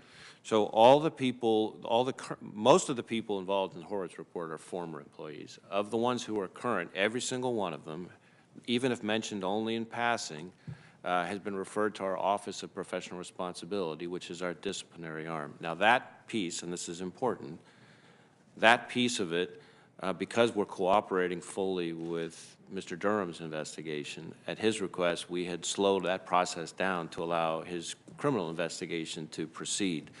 So at the moment, that process is still underway in order to make sure that we're being appropriately sensitive to the criminal investigation. Okay. So you've had to hold up as a result of the criminal investigation. I'm sorry I went over, Mr. Chairman. And I'm sure glad you're here. Booker was just screwing everything up. Senator Padilla, and I'm sure you'll do a better job than the previous questioner. Thank you, Mr. Chairman. I will do my best. Mr. Director Wray, other members of the committee have raised their concerns over the increase in hate crimes in recent years against Latinos, African Americans, the LGBTQIA community, and others. Over the last year, we've seen a significant increase in violence specifically against Asian Americans, including in my home state of California. Earlier in this hearing, members raised the recent lethal attacks in San Francisco and New York as some examples. Just last week in Sacramento, California, a man returned to the premises of an Asian family-run butcher shop with a mutilated cat carcass for no apparent reason other than to stoke fear. The incident is currently under investigation as a hate crime. It's clear to me that this uptick in violence against Asian Americans is the direct result of racist rhetoric used by political leaders with intentional regard to the coronavirus pandemic, such as when former President Donald Trump has used offensive references to the coronavirus. Indeed, a March 2020 FBI assessment conducted by the FBI's Houston office and distributed to law enforcement across the country, and I'll quote, it predicted a future surge in hate crimes against Asian Americans due to the spread of coronavirus. And I want to quote from that assessment. The FBI makes this assessment based on the assumption that a portion of the U.S. public will associate COVID-19 with China and Asian American populations. So I know Senator Hirono has already raised the topic, but I wanted to ask a couple more specific follow-up questions. To what extent, Director Wray, do you believe the increase in violence against Asian Americans has been influenced by reckless rhetoric concerning the pandemic? 2, what steps is the FBI taking to address the increase in hate crimes against Asian Americans? And 3, part of that, I hope, is an update on how the FBI is proactively working to overcome trust issues in immigrant communities and communities of color. So, Senator, let me try to take all 3 questions in turn. First, I want to be careful as FBI director not to start to get in the business of kind of weighing in and characterizing rhetoric, because as you know, we focus on the violence, not on the ideology or the motivation. So I would largely on that issue just reaffirm the intelligence assessment that's already been produced through the appropriate channels. On the second 2 questions, in terms of trying to be proactive, a number of things that we're doing. So in addition to our investigations, which we work closely with state and local, in some cases tribal and other federal law enforcement agencies, and that we have some cases we'll be able to bring federal cases, working with our Civil Rights Division counterparts, the prosecutors. In other cases, even if it's going to be a state or local charge, which sometimes may be the best charge available based on the facts, we are trying to provide forensic support, other kinds of expertise and experience to help support the state and local prosecution. We're also trying to do a lot more public outreach, which is both with the community itself, but also with state and local law enforcement. And in some cases, field offices are bringing them together, so it's a group discussion, which I think has a lot of value. We're also providing training, so we're doing a lot of training. We've done hundreds of seminars, workshops for both law enforcement and community groups, religious organizations, so forth, and that includes hate crimes training, not just for the hundreds of special agents at the FBI, but for thousands of police officers. When it comes specifically to the last part of your question, the trust issues, part of that is demonstrating through our work that we're going to do the right thing in the right way, and that we're going to respond just as aggressively and professionally to crimes against them as victims as they see with other kinds of crimes. And we have done, just since March of 2020, I think we've done over 60 liaison events or trainings specifically geared towards the Asian American Pacific Islander community. And we've also tried to put out intelligence reports like the one you referenced that call out the issue. Great. I think it just yet another example of the value of increased and improved diversity, not just throughout the ranks of the agency, but especially amongst agents and amongst leadership. Now, your examples of collaboration with local law enforcement, actually a great transition to my next question.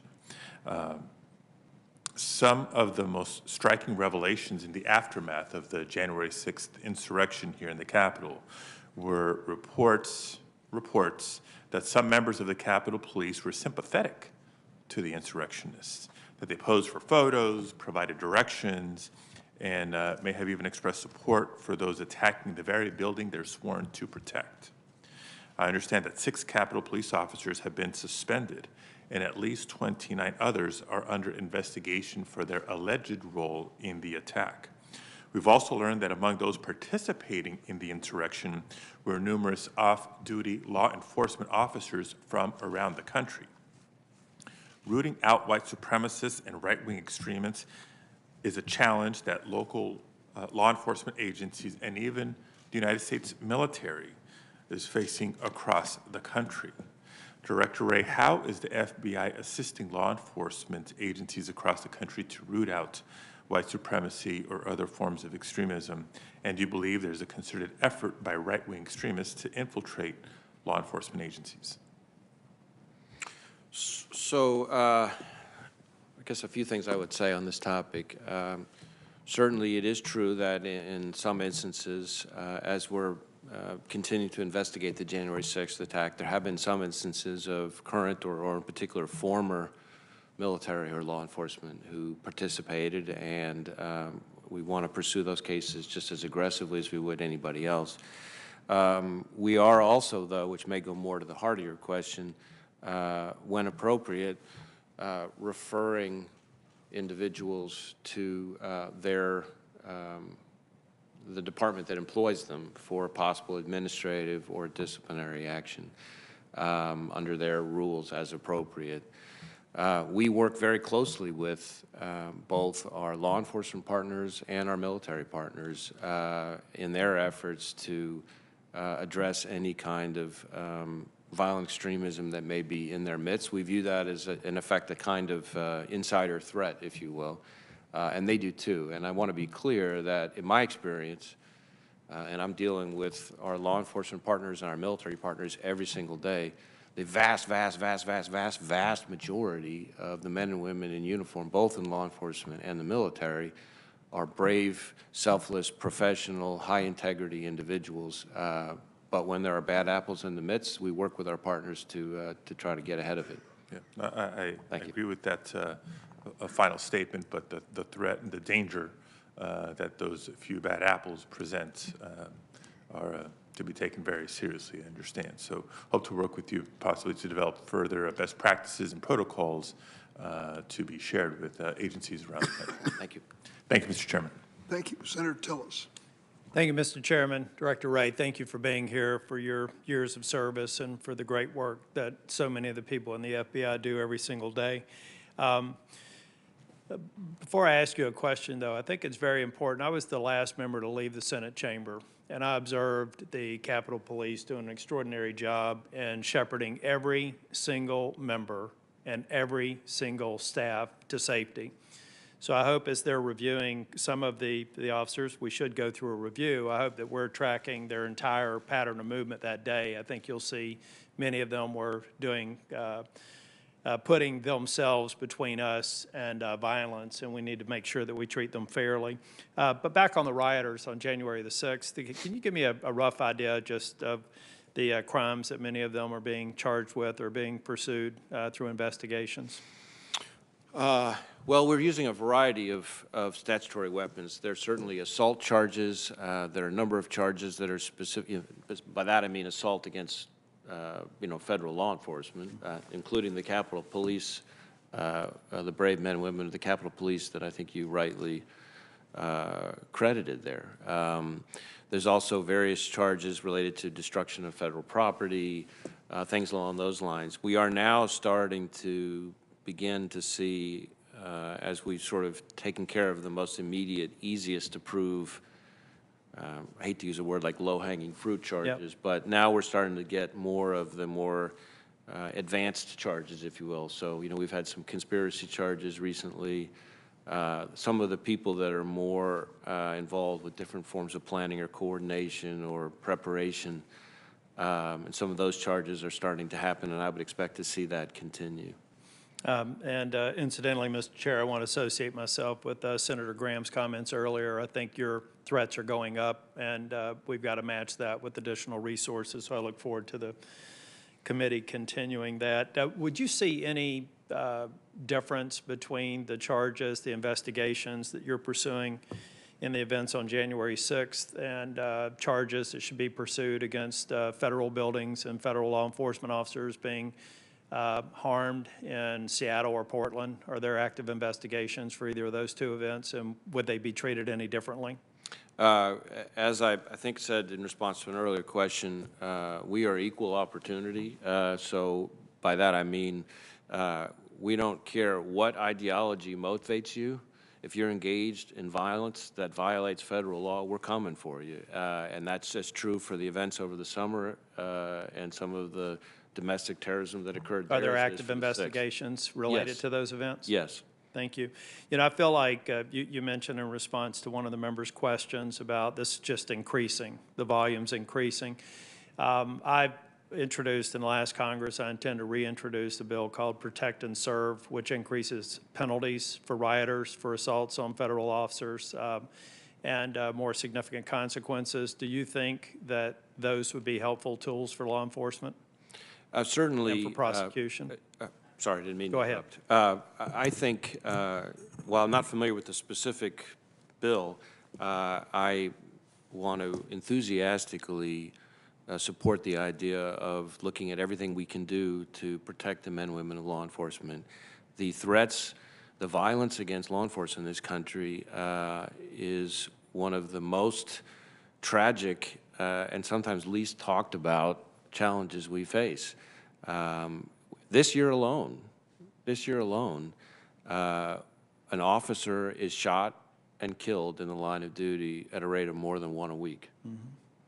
And when you think about what it takes for someone to be willing to sacrifice his or her life for a total stranger, and how unusual that is, just to begin with, and then you add on top of that somebody who's willing to do that, get up and do that every single day, day after day after day, and they never know when that day might be the day that they don't come home to their families. And so then you put that in the context of the way in which some violent opportunists or domestic terrorists hijack some of these protests, whether it's the ones over the summer or the ones on the 6th. And now you've got some of these same selfless individuals who are, in many cases, killed, but for everyone who's killed, there's someone who's survived, thank goodness, but whose life and his family's life is forever altered. And I don't think we could ever and should ever take for granted those people because they protect all of us.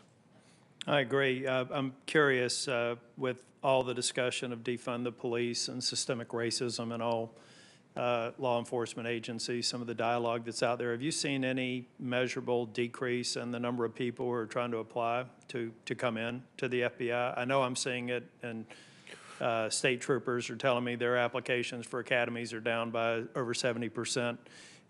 We see people accelerating their retirements. Do we have any potential threat out there, either within the FBI or for law enforcement in general, of having fewer people willing to get into this profession? So certainly when it comes to state and local law enforcement, because I talk to many of the same chiefs and sheriffs you do, the recruiting challenge is a real concern, and it comes up all the time. That's something we need to be concerned about, and all of these trends that we're talking about will have, I think we run the risk of that, just making that trend worse. At the FBI, happily, because we can all use some good news from time to time, last year and the year before, we tripled the number of people, Americans across the country, applying to be special agents. So when I took the job, it was around 11,000 or so a year, people applying to be special agents. In 2019, it was about 36,000. And then last year, even with the pandemic, it was even higher than that. And that's the highest number of people applying to work at the FBI as special agents to put their lives on the line in about a decade. So we'd like to think our work is earning people who want to come work for us, and we're grateful for that, and hopefully we can do our part to try to encourage more people, because we can only take so many of them, to pursue law enforcement jobs in other agencies. Well, that is good news. I just wish you all the best of luck in prosecuting every single person that you can that breached the Capitol, and every single person on the grounds who assaulted or threatened a police officer, if there's anything that we can do to help. And I will follow up with the department to get your perspective as to whether or not you think the Protect and Serve Act would be helpful. I think that it will be, but I'd like your professional judgment. Thank you, Mr. Chair. Appreciate it. Thanks, Senator. Senator Ossoff.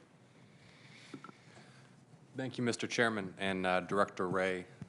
Greetings from your home state of Georgia. Thank you. Thank you for your service. There's been a significant increase in shootings and violent crime nationwide over the last 18 months. There were at least 10 people shot in Atlanta, Georgia on Sunday. What does the FBI assess is driving this crime wave? Well, certainly I am following the same trends you are with concern, not just in Atlanta, but in other cities around the country. I'm not sure there's any single factor that's driving it. I think it's a variety of things. we are seeing, some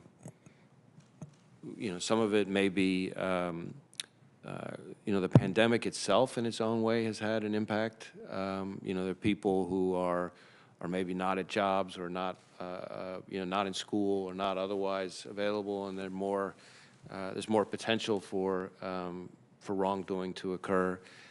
We've talked about some of the challenges with local police departments and some of the issues there in terms of their recruiting and staffing. A lot of them are understaffed in addition to the recruiting challenge, so that's a problem. So there are a variety of drivers that we think contribute to it, but the violent crime problem over the last year in particular, 2020, is something that is a great concern and that we are very warily keeping our eye on. It doesn't get the same kind of headlines as some of the other threats we've talked about today, but as your question, I think quite rightly implies, it's a subject that's near and dear to the hearts of all the people we know back home. Yeah, well, with that many shootings in Atlanta on Sunday alone, this increase in violent crime is of grave concern to Georgians and people across the country. Will you work with this committee and my office to try to refine that assessment of the drivers of this violent crime wave? We'd be pleased to do that. I commend you for your interest in the violent crime problem back in our home state. Appreciate that, Director Wray. Next week will be the first anniversary of the shooting death of Breonna Taylor, a young woman who died when police officers in Louisville, Kentucky, entered her home with a battering ram, executing a no-knock search warrant connected to a narcotics investigation. Ms. Taylor was not the subject of that warrant. There's obviously been deepening and grave concern about equal justice, due process, the extent of brutality, harassment, discrimination faced by Black Americans in the criminal justice system growing over the last year, given incidents such as this one. Without commenting on the specifics of the late Ms. Taylor's case, is the FBI prioritizing investigations of cases involving color of law violations under 18 U.S.C. 242, and what resources have you instructed your field offices to commit to those investigations? So as you say, I can't discuss the Taylor case specifically. We have an ongoing federal investigation there, but we are definitely trying to push forward on color of law cases. We do that through our Civil Rights Division within our Criminal Investigative Division. We are, in addition to the investigations we're pursuing, and we have quite a number around the country, we are also trying to contribute by doing different forms of training and outreach to state and local police departments so they understand better kind of where the lines are and where we fit into it. So that's a part of it as well. We're also trying to contribute to the situation by encouraging better reporting. We've had a lot of conversations this morning in other contexts about statistics and reporting. And when it comes to use of force, we are trying to build out a use of force database that involves use of force by police departments, law enforcement agencies around the country. It's voluntary.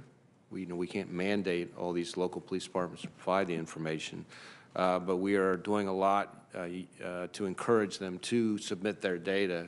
And my pitch to them has been, we're going to be talking about these issues no matter what, and we should all want the conversations to be based on the actual facts and the actual data as opposed to what some random person thinks the facts or data are. And so we are out now reached one of the thresholds where we can start doing some of the reporting related to this effort. We need to get to a certain threshold statistically. I think it's like 80% or something of police departments before the data is considered statistically reliable. But so investigations, training and outreach, more complete statistical reporting on use of force. Thank you, Director Wray, and I know the committee is considering legislation to make that data more available to you from local agencies. And will you provide to the committee and to my office an accounting of the FBI's investigations over the last 2 years, color of law violations, Title 18 U.S.C. 242? Happy to see if we can provide you some more information on that. Okay, look forward to that. Thanks. Director Wray, is the recently revealed SolarWinds breach major cybersecurity breach a failure, a counterintelligence failure by the U.S. government? I don't know that I would describe it that way. Certainly, the solar winds intrusion is something that reflects a trend that we've been calling out for some time, but it takes it to the next level. So for years, we've been warning of both China and Russia in efforts to inject malware and to undermine our trust in software that organizations all rely on. We've also called out the intrusions into managed service providers, which allow our adversaries to reach a far greater number of networks through sort of single entry points. The SolarWinds intrusion essentially takes this to the next level, purposely infecting a product that's widely used to manage networks. And so the scope, the scale, the somewhat indiscriminate nature of the intrusion is something we take very seriously with our partners. But Director Wray, my time being limited, if I might, surely for malware to be embedded on sensitive U.S. networks at that scale and without detection for that duration must constitute a counterintelligence failure. Well, I think it's a cybersecurity issue. I think of counterintelligence a little bit differently than just the kind of context you're talking about. But as I said, in some ways it's analogous to what I said about some of the earlier threats. You know, our goal is to try to bat 1,000, and anytime we don't bat 1,000, we're obviously looking hard to see at what we can do better to prevent that from happening again. When it comes to cyber intrusions in particular, though, we have long passed the world where it's a question of if an organization is going to be the victim of cyber intrusion. We're in the world of when. And the question is not whether somebody was subject of a cyber intrusion, but how fast does it get detected, how well does it get mitigated, et cetera. The scope, the scale, the range of attack methods, the number of adversaries involved in sophisticated cyber attacks dwarfs what it was when I was in law enforcement and national security before. And a huge amount of the information, for America in particular, is in the hands of the private sector. And so unlike in some of the other kinds of threats we've been talking about here this morning, the partnership between the intelligence community, other federal agencies, and the private sector is at the heart of the issue. Thank you, Director Wray. Thank you, Mr. Chairman. Thank you, Senator Ossoff. I'm glad you brought up solar winds because I think it's the first reference at this hearing. I'd like to do a follow-up before I recognize Senator Blackburn. So what do we do about it? We know that we don't have an extradition agreement with Russia, so even finding and naming the hackers doesn't lead to any punishment of them. What is our response as a deterrent to future cyber intrusion? So, Mr. Chairman, I think discussing the response in any detail is probably something that would be better done in a classified setting. That by itself might give you a little bit of a hint. What we have found, speaking more generally, what we have found over the last couple of years in the cyber arena in particular is that we are at our most effective when we have joint sequenced operations that essentially think of it as having the whole be greater than the sum of the parts. So you mentioned a few of the things that can be done. Any one of those things by themselves ain't going to get the job done. But if you start putting some of those things together in a way where each amplifies the effect of the other, we have actually seen some pretty good results with some of our adversaries. So it's everything from not just the law enforcement piece, it's foreign partner participation, it's private sector hardening, it's Treasury sanctions, it's a whole host of things. But when you put them together, sequenced, well, I would never suggest to you, and you would never believe me if I did suggest to you, that that's going to somehow just eliminate the problem. It does push the adversary back and slow their progress. But this is going to be a long, hard slog. Thanks, Director. I believe that Senator Blackburn is on remote. Senator?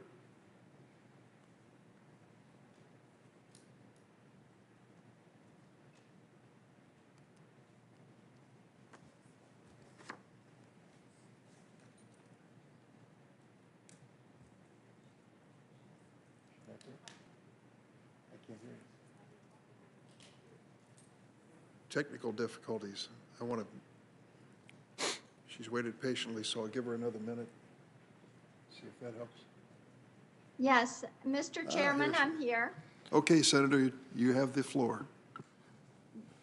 Oh, thank you, sir. I appreciate that. And yes, I think I don't have enough bandwidth. Something's wrong with the video transmission. We'll just go with audio. And to the chairman's follow-up, Director Wray, I would just like to add, I think it would be excellent, and Mr. Chairman, I would offer to you, is we're looking at what is happening with cryptocurrencies and with the growth in that marketplace, and how this currency could be used when it comes to cyber crimes and to terrorism. I think a briefing from you all on what you are tracking and what you're seeing would be very helpful to us. So I would I would commend that as a second place for us to go.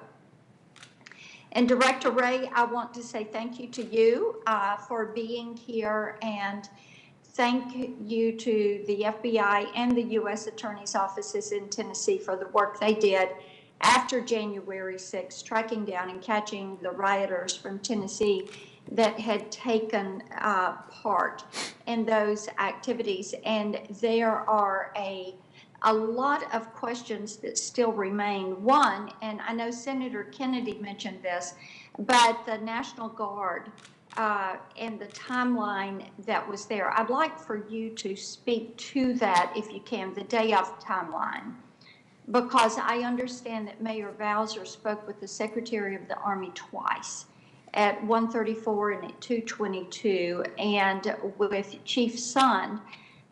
He spoke with the Guard, the D.C. Guard Commanding General, at 1:49, and the Guard began to mobilize at 3, and the troops did not arrive until 5:40. Is that your understanding of the timeline?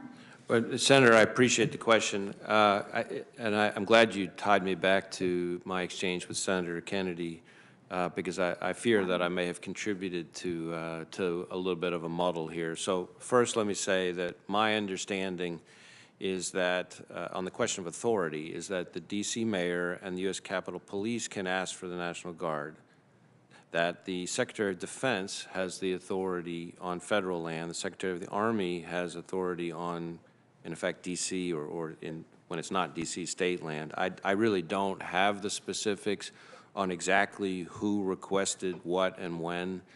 And I understand why it's a topic of keen interest, but I, as FBI director, am not intimately involved in that process, and so I don't want to add to any confusion that's out there.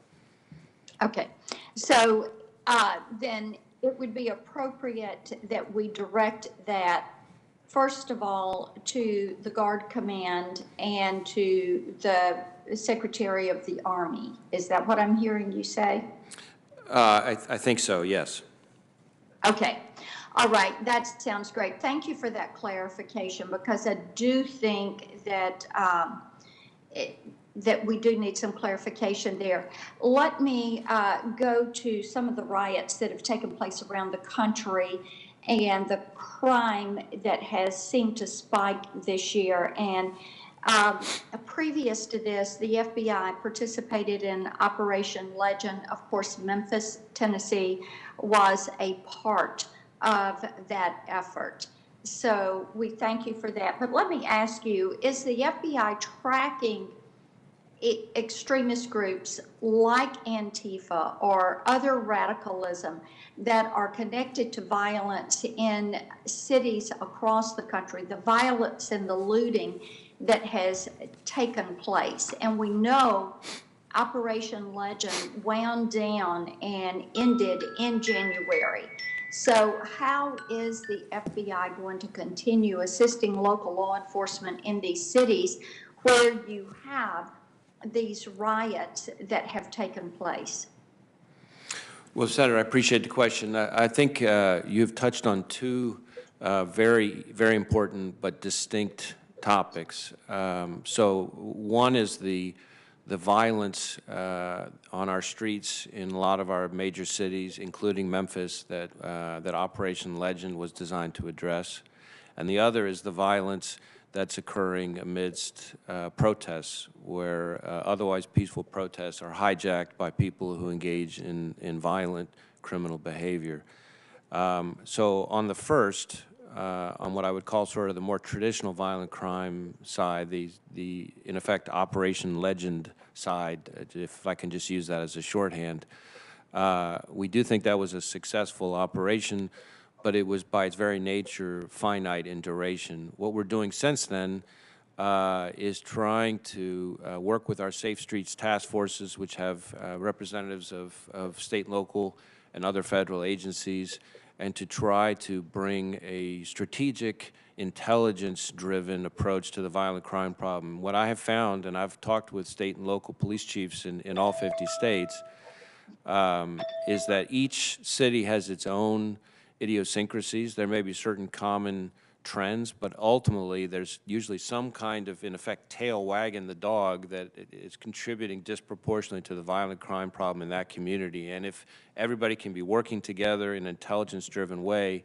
they can prioritize the impact and dismantle the enterprise as opposed to just kind of pushing the problem around. Okay, let me, not to cut you off, Sure. but to jump in there, because you're correct. There are different sets of issues around the different types of crime. I understand that, and I appreciate that. But I think part of the frustration is, let's take July 4th last year with the Hatfield Federal Courthouse in Portland, with the fire that was started. And how did the FBI and federal and local law enforcement agencies attempt to track down those that were responsible?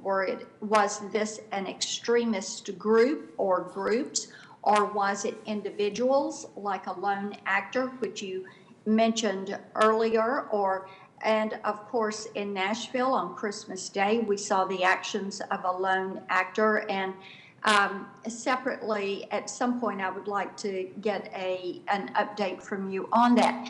But let's talk about what you're doing to track those groups that are there, or like in Seattle with the Capitol Hill Autonomous Zone, where they're just really flouting the rule of law and trying to abolish a police presence. So how are you tracking these anarchist groups who are planning attacks, who are occupying public spaces, and what type work are you doing to help protect communities from this?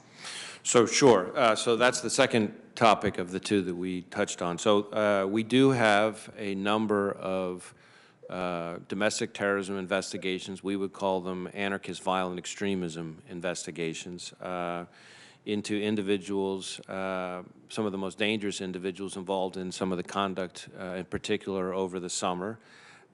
We are looking at everything from tactics to funding to logistics, and we're pursuing all available charges against them. I think I may have mentioned in response to an earlier question that last year, in 2020, we arrested more anarchist violent extremists than the prior 3 years combined. But in addition, I would say that in some of the activity that you've described from over the summer, when it's targeting federal buildings, there are certain charges that may be available there, as was true with the courthouse in Portland, and as is true, obviously, with the Capitol on the 6th. But when it comes to non-federal facilities, sometimes the charges end up being state and local charges, where we work closely with and support our state and local partners as they bring charges. So we are continuing to move full speed ahead. We've increased significantly the number of investigations into the kind of activity you're describing, and we're going to keep at it. Thank you so much. Thank you, Mr. Chairman. Thank you, Senator Blackburn. As we conclude the hearing in the area of shameless self-promotion, I'm not going to send you a QFR, but I'd like to send you a copy of my Domestic Terrorism Prevention Act to ask for your reaction to it. You may suggest some changes to make it more effective, and I'd appreciate that. It's been a while since you've been before the committee, and we've certainly tried your patience today, but you've been excellent in your presentation. And I just want to thank you and the men and women of the Federal Bureau of Investigation for the sacrifices they make to keep America safe. This meeting of the Judiciary Committee will stand adjourned. Thank you, Mr. Chairman.